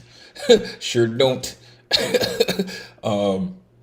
This meal is becoming my home scent. And this is the love that wins wars. You better be careful when you say that to anyone. Because listen, if they believe that, you'll be locked in. For real. That's just an incredible line. Thank you. Welcome to the greatest community in the world. Pop the cherry, baby. You are definitely one of us. And as you heard me tell your new colleagues, you too, man, have officially fucked up, because you have to be here on Thursday night also. Especially if you're serving up food like that. Like, we here for that. Appreciate you. Truly. Welcome to the greatest community in the world. All right, we have 4 more people on the guaranteed list, and we will see how many we can get through on the good luck round. Coming up next, this artist came through, and she was just like, yo, I am here now, and I'm about it. And she is back, and I hope that she is still about it. She reached out to me on the back end and was just like, yo, I just can't thank you enough.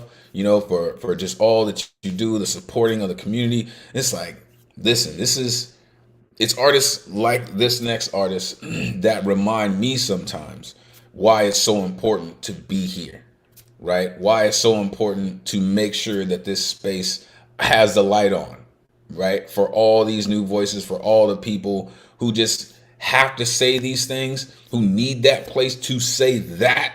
That's what this is. That's why I'm here for it. Thank you for reminding me of that. The one and only Ruth Miranda is here. Please let these folks know where they can find you. It is great to see you again. Please take it away. Yeah, I want to say, you guys, this is my second time I was here last week. You guys provide the most amazing feedback. It's not like, oh, you're great. It's like you guys break down everybody's work and you do such an amazing job with it. So I put my IG handle so you can reach me at I am Ruth Miranda _ So this next poem, it's from my upcoming book. It's called Sancocho. When I make sancocho, the whole room shifts. Steam curls upward in slow sacred drifts. And suddenly I swear I'm not standing alone. There's history rising in every bone. There's a feeling pressed warm to my spine, like old women watching to see if I'm aligned. With the hands that stirred before my own, keeping alive what they've had known. I peel yucca, root of the land, stubborn and ancient earth in my hand. I slice plantains, Africa's beat, drumming its rhythm beneath the heat.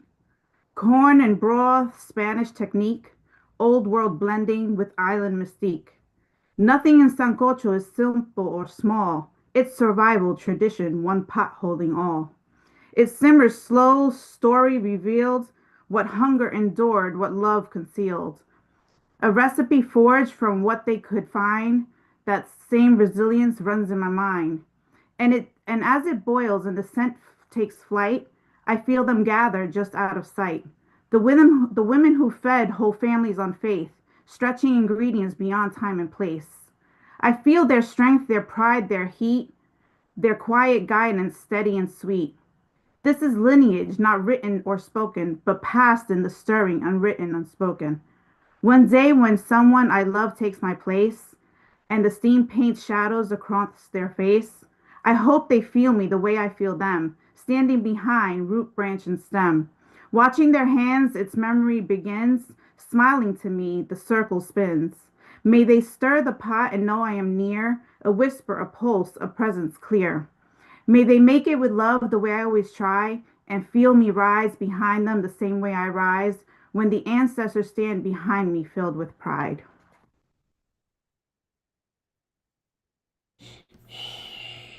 Man, there is nothing that unites people like good food. I'm telling you. Unmute yourself. Give it up for Ruth Miranda. Hey.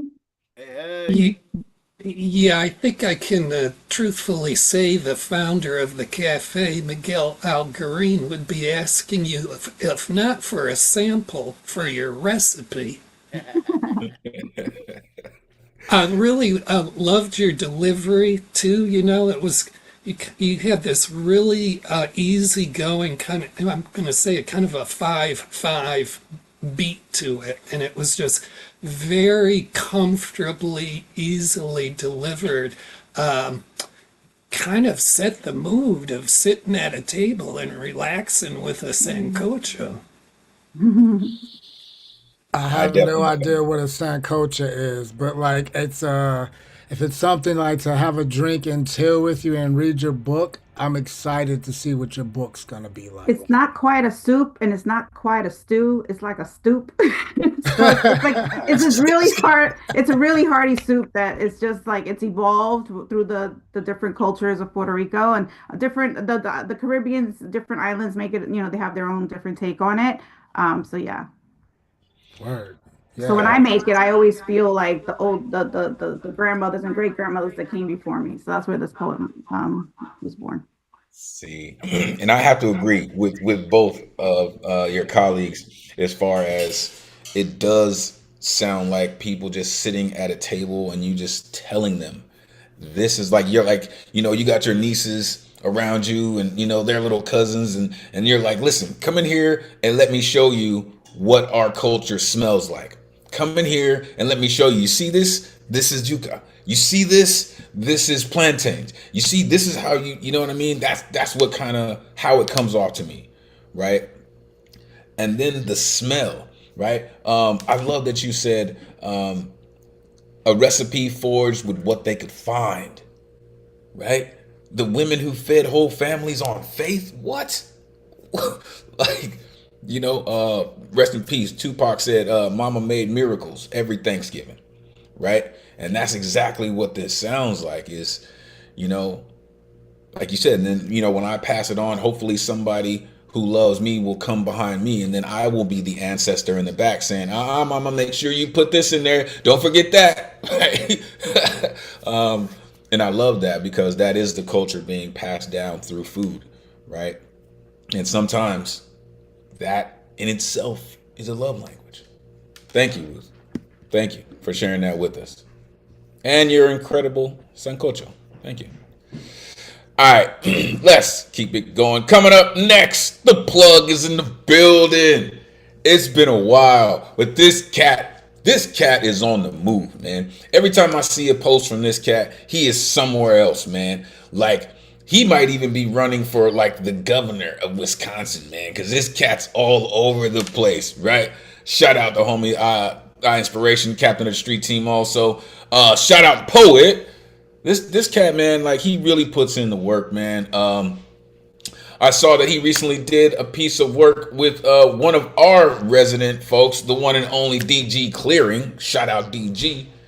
It's amazing, man. I'm so thankful that you continue to move around, that you continue to show the world this poetry thing, man.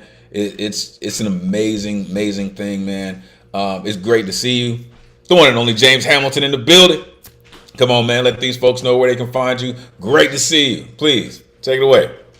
Hey, great to see you too, Elemental. Great to see Maze in the background up there. I can see you top of the screen, man.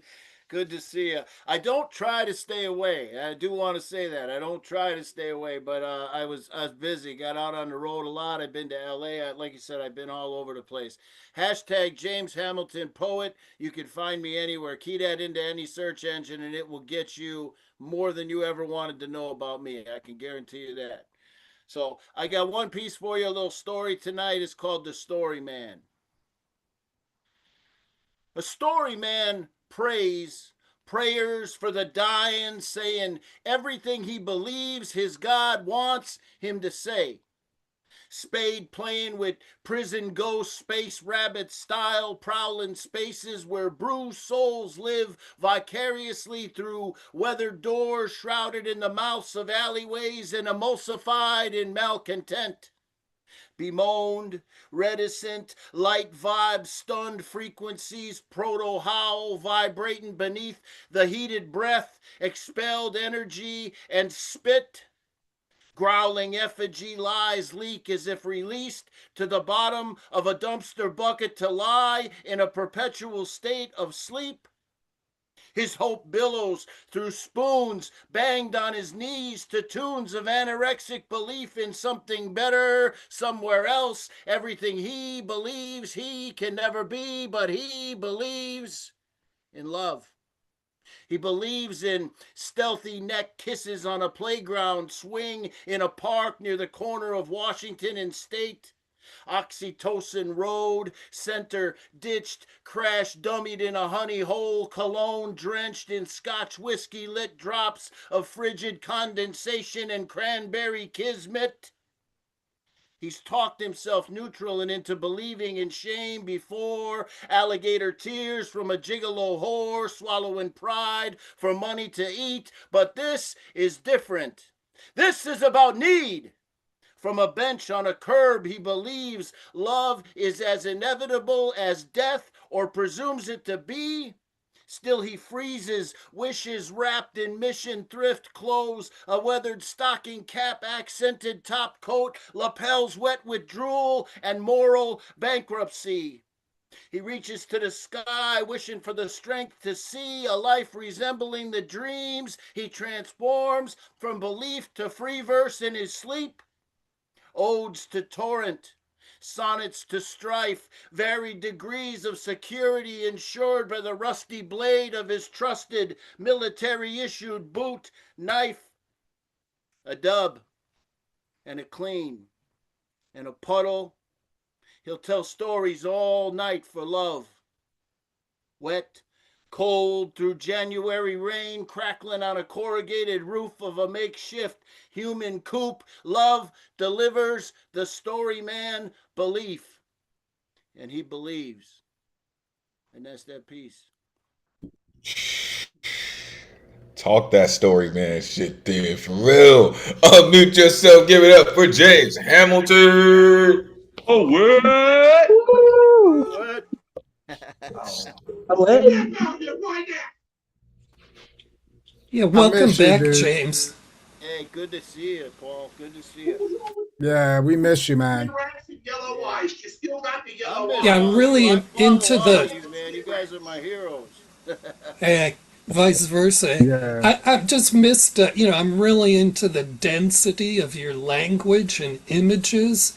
And you just are such a master with your delivery. The way, to me, it's kind of the epitome of an engaging delivery because you do this, you mix up the speed with which you deliver your lines, you mix up the volume you're speaking at, you have these pauses. It's kind of like you're doing a verbal dance, and it just makes it for such an engaging performance. It's a real pleasure to listen to, and I like how this poem, getting back to the density of the language, you were really working this key poetic device, these kind of two-word combinations. I like to call them two-word nouns, like cranberry kismet.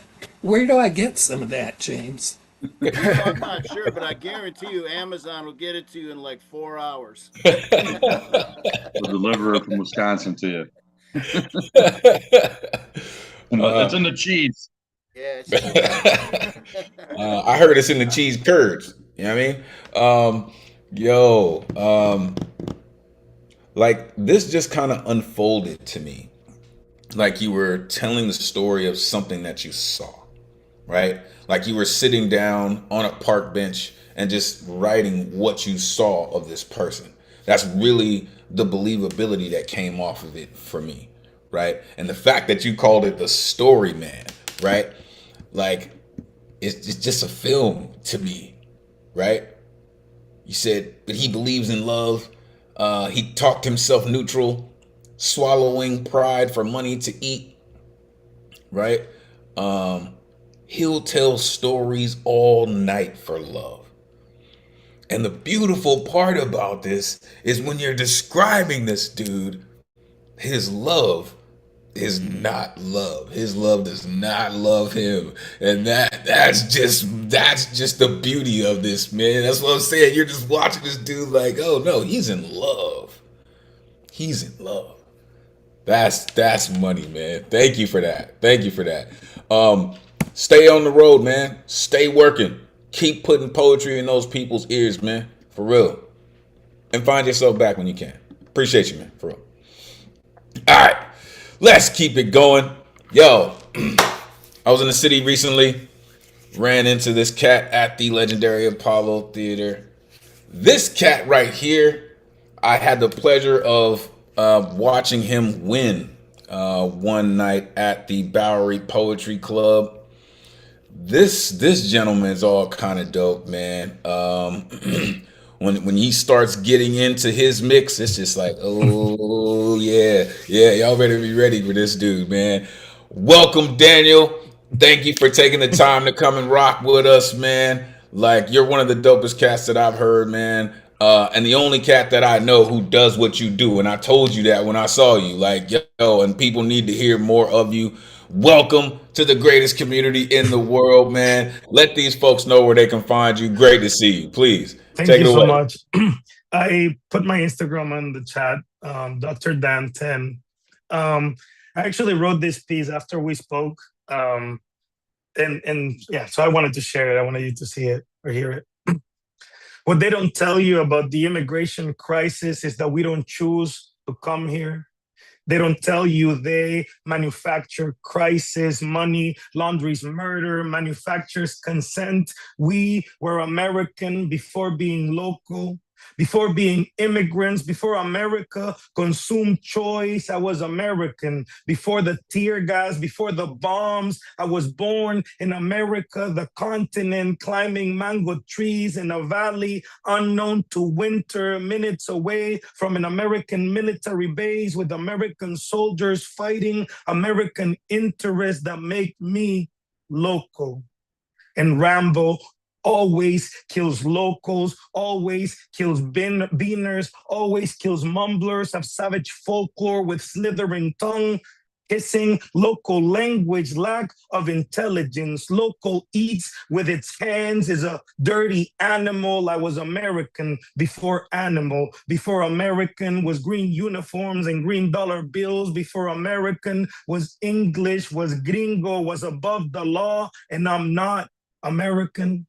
I'm local, I'm below America, where America intervenes with democracy, where our freedom is intertwined with American needs. The CIA shaped South of America, peeling revolutionary so America could peel bananas like every minute in the 50s was breakfast. They peeled sons and daughters like every minute was serial killers coercing ownership of our land with coups d'etats and contracts signed on bloodbaths in banana republics, providing the most important meal of the day for America to forget that before they tamed our land, no one left. We were home before being immigrants, before being local, before they tamed us with spilled bodies on paved streets. America doesn't tell you. Operación Condor, invadiendo mi nido in the 80s, they dismembered us. American silencers stack students, dangerous terrorists. They tagged them communists in body bags, chopped in pieces, local, lost to American politics. American politics is the reason we run, is the reason my grandfather ran from tear gas, is the reason my father ran from tear gas, is the reason I ran all the way north, because America chases us out of our homes into sweatshops, chops us into green prison fertilizer. We consent to leave because America kills for cheap coffee, bananas, cocaine, labor. The immigration crisis is manufactured in America, has no compassion for cheap suppliers. America gunpoint robs us beggars and asks us to choose after there is no choice. Departure is survival. Thank you. I tried to tell y'all, this cat puts in work, man. Unmute yourself. Give it up for Daniel. That's amazing. Go ahead, Mace. Oh no, that's amazing control of language. You know, like to keep coming back to a phrase, like holding it out in the meter, and then coming back to it in phrase. Like that's meticulous work. You know what I'm saying? To pull that off, and then to come back to that phrase, and then sprinkle in alliteration. And then you forget all about the phrase, and then you do a flip of the phrase. Like that's real meticulous work. Like that's good stuff, man. Good stuff. I really appreciate it.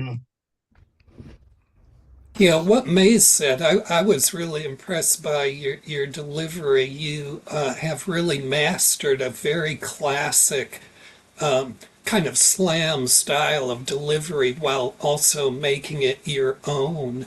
And it takes real focus and dedication and inspiration. I'm not telling you anything you don't know to make a poem about all of those social pathologies that come from colonialization. And your poem is, to my mind, is really talking about this kind of idea about re-existing, not decolonializing, but re-existing. I got this from Teza Somok, who I think was here, or he's still here. And he's a real chronicler of this type of thing too. Your poem really it really reminded me of the work of Alurista. This is something, whose spirit kind of comes out of 1969 almost, and you're a real heir to that kind of poetry. So I'm with Elemental. People need to hear more of this kind of poetry, and really, you are really gracing this place with your presence. Thank you so much. That means a lot. I really appreciate it. Yo, and then I love the lightweight flex. He was like, no, right after we were talking, I just went home and just set fire to my paper with this pen. Yo, that was heavyweight work, right? He said, America, they manufacture crisis before America consumed choice.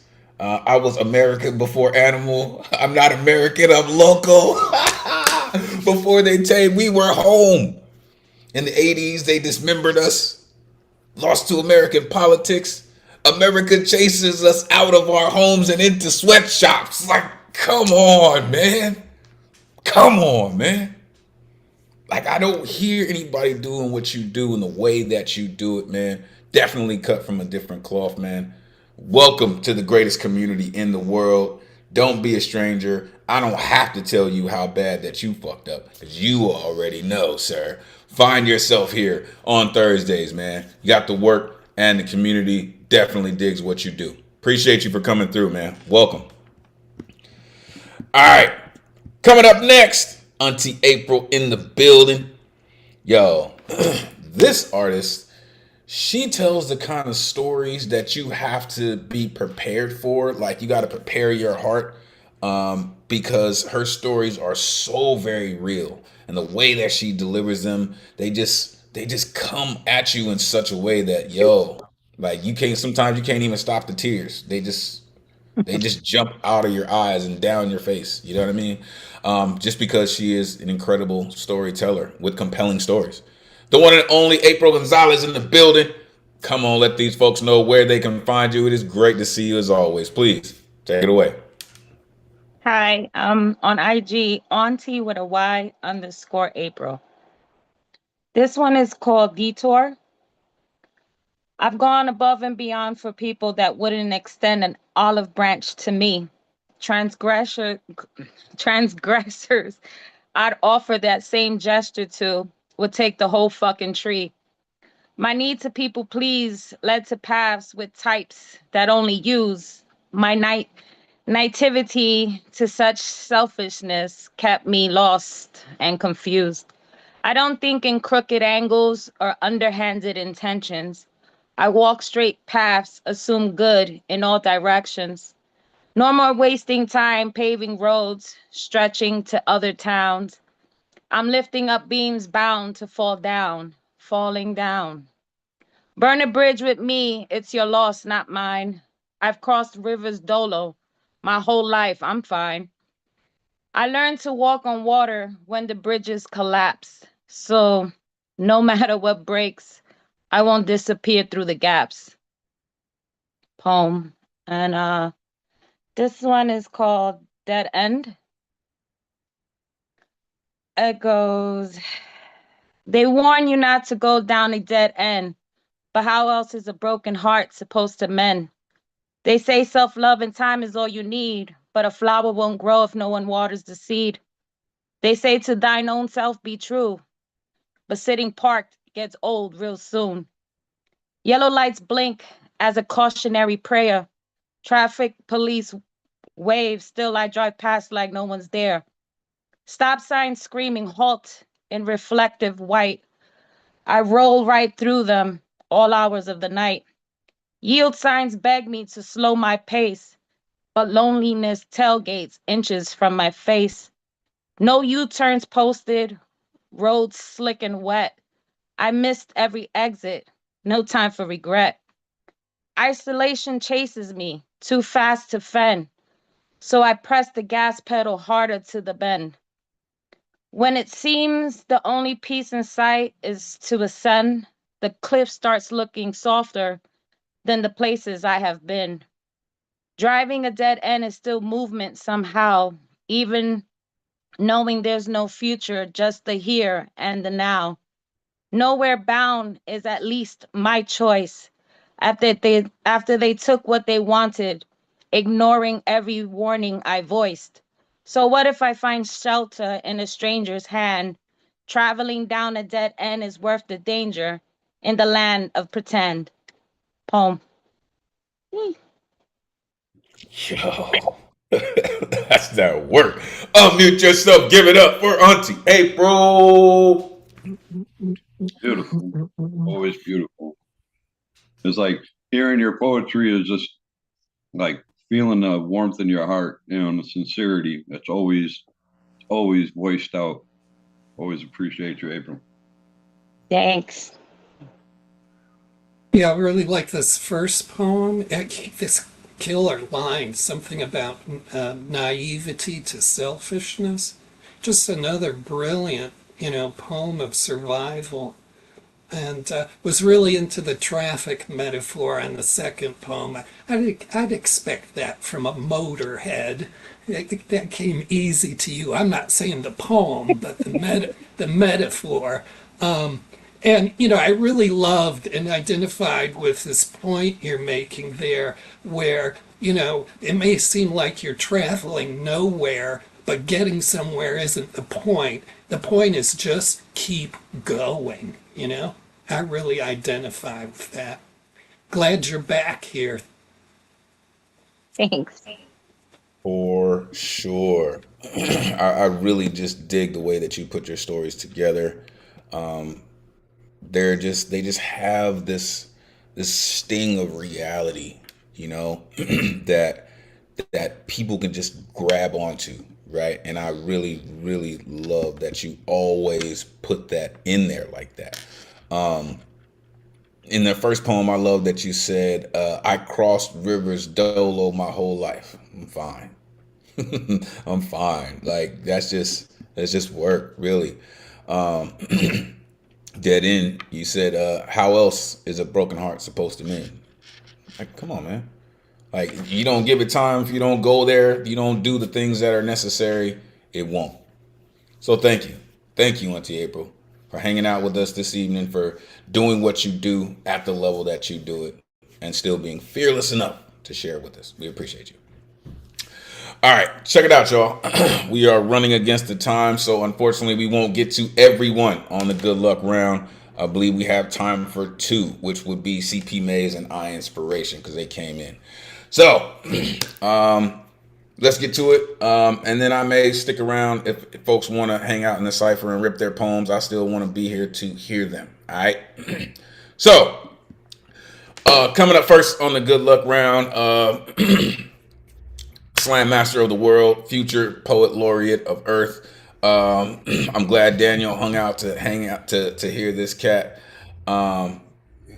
It's this dude right here. He's just something else. He's my Slam Master. He's just one of the dopest cats in the world, man. The one and only CP Mays in the building. Come on, man. Let these folks know what it is. Come on, you know what it is, folks. Take it away. What's good, people? It seems like I sometimes rather go Dutch on a blind date dinner with the devil and never mind it. Damn it, damage, I'm famished.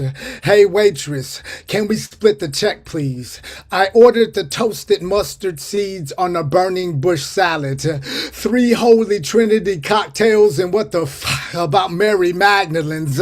Some cucumber water, a bowl of manna as an appetizer, 2 slices of eaten garden apple pie with ice cream covered in the blood of Christ. A cup of the struggle is cold as hell, hold the ice. And if you don't mind, could I get a small to-go plate for all of my leftover faith? I hate to see all of God's good grace simply go to waste.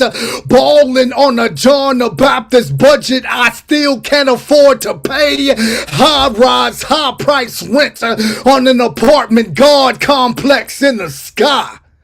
I'm so tired of refinancing my faith, tired of being held responsible for high interest rates and the upkeep it takes to raise prayers like property value for the house of the Lord, just so the Son of Man and the child of God can attend top tier public and private Sunday schools.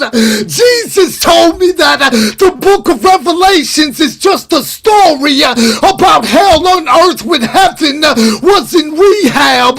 Our gates of heaven and hell are in desperate need of home repairs, cause for they and them, you know, them and they ain't above gentrifying God for the sake of whose religious faith has big enough to be called great.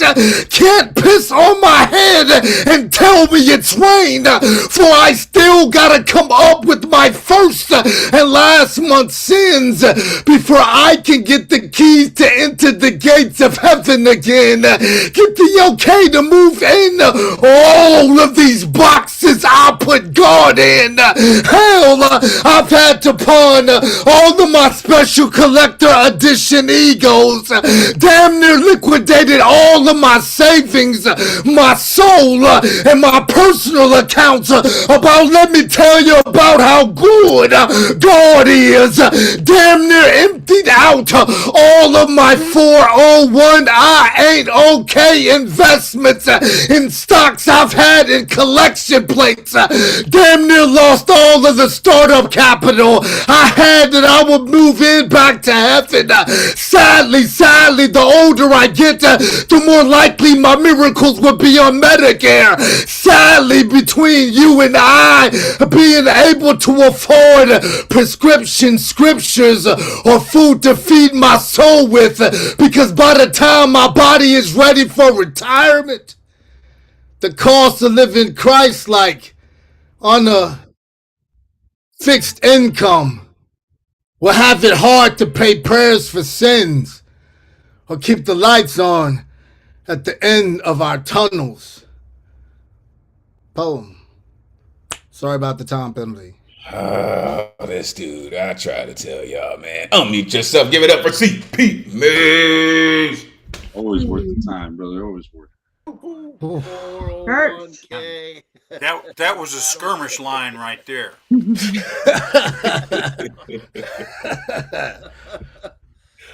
Wow. Yeah.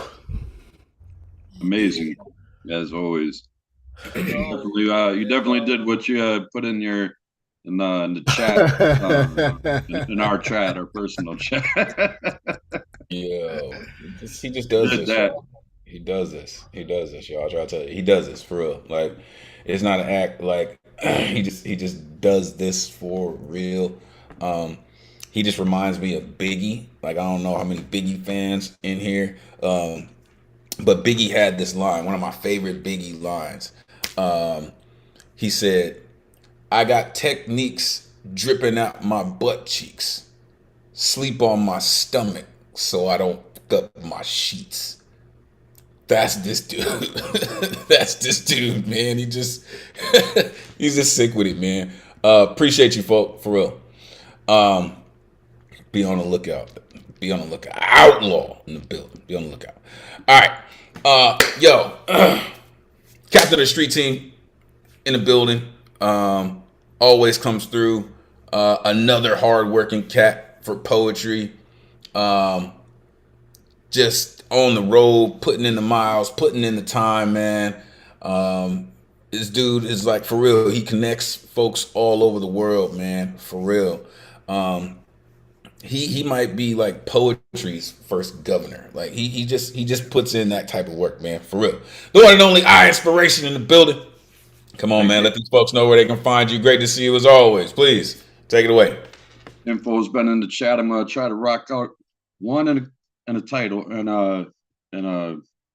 one called #Traveling Poet, and the other one that I've been writing right here tonight that I'm working on that I'm gonna call Earth People. Here we go. My life stays on the move, bringing Arizona heat to these Wisconsin winter streets, meaning I'm subliminally manipulating my mind with techniques of mind manipulation to prepare me for the proper preparation to prevent poor performances from the stage, the day-to-day life situations, using motivation, determination, and inspiration to bring upon my hashtag white, brown, black, unite to real life participation. Yes, I'm a civil rights, domestic violence activist for this nation, an epilepsy awareness, mental health advocate in this nation, teaching my daughters and others poetry and the stage presence with no censorship, while spreading and teaching messages from state to state throughout our nation. This year, trust and believe I'm getting my passport so I can take these messages and teachings international to other countries and nations using the hashtag traveling poet.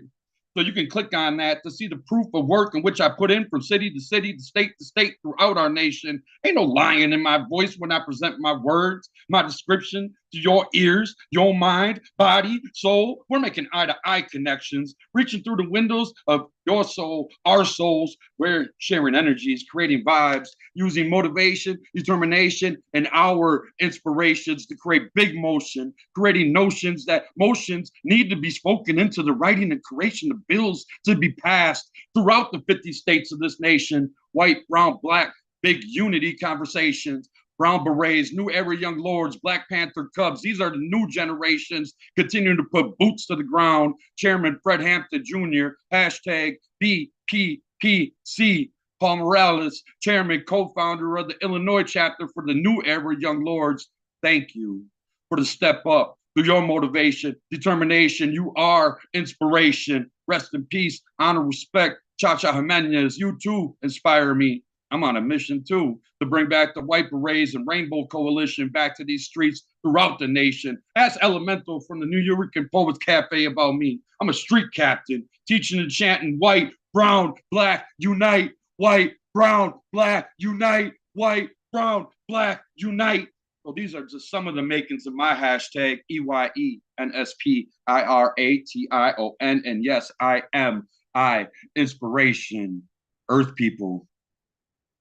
I'm destroyed on the inside because hurt people, and I've done hurt people. So hurt people done hurt me. And my peoples, I promise I'll do my best not to hurt you, Earth people. I'm more than meets the eye. When we meet eye to eye, I communionize my soul inside. When your peeping eyes are looking through your windows into mine, though you ain't even seeing through my third eye. Most of the time, I be sporting 4 eyes. Fact is, I do have chameleon eyes. They change colors all the time. White, brown, black, unite. It's a must all the time. I am inspiration.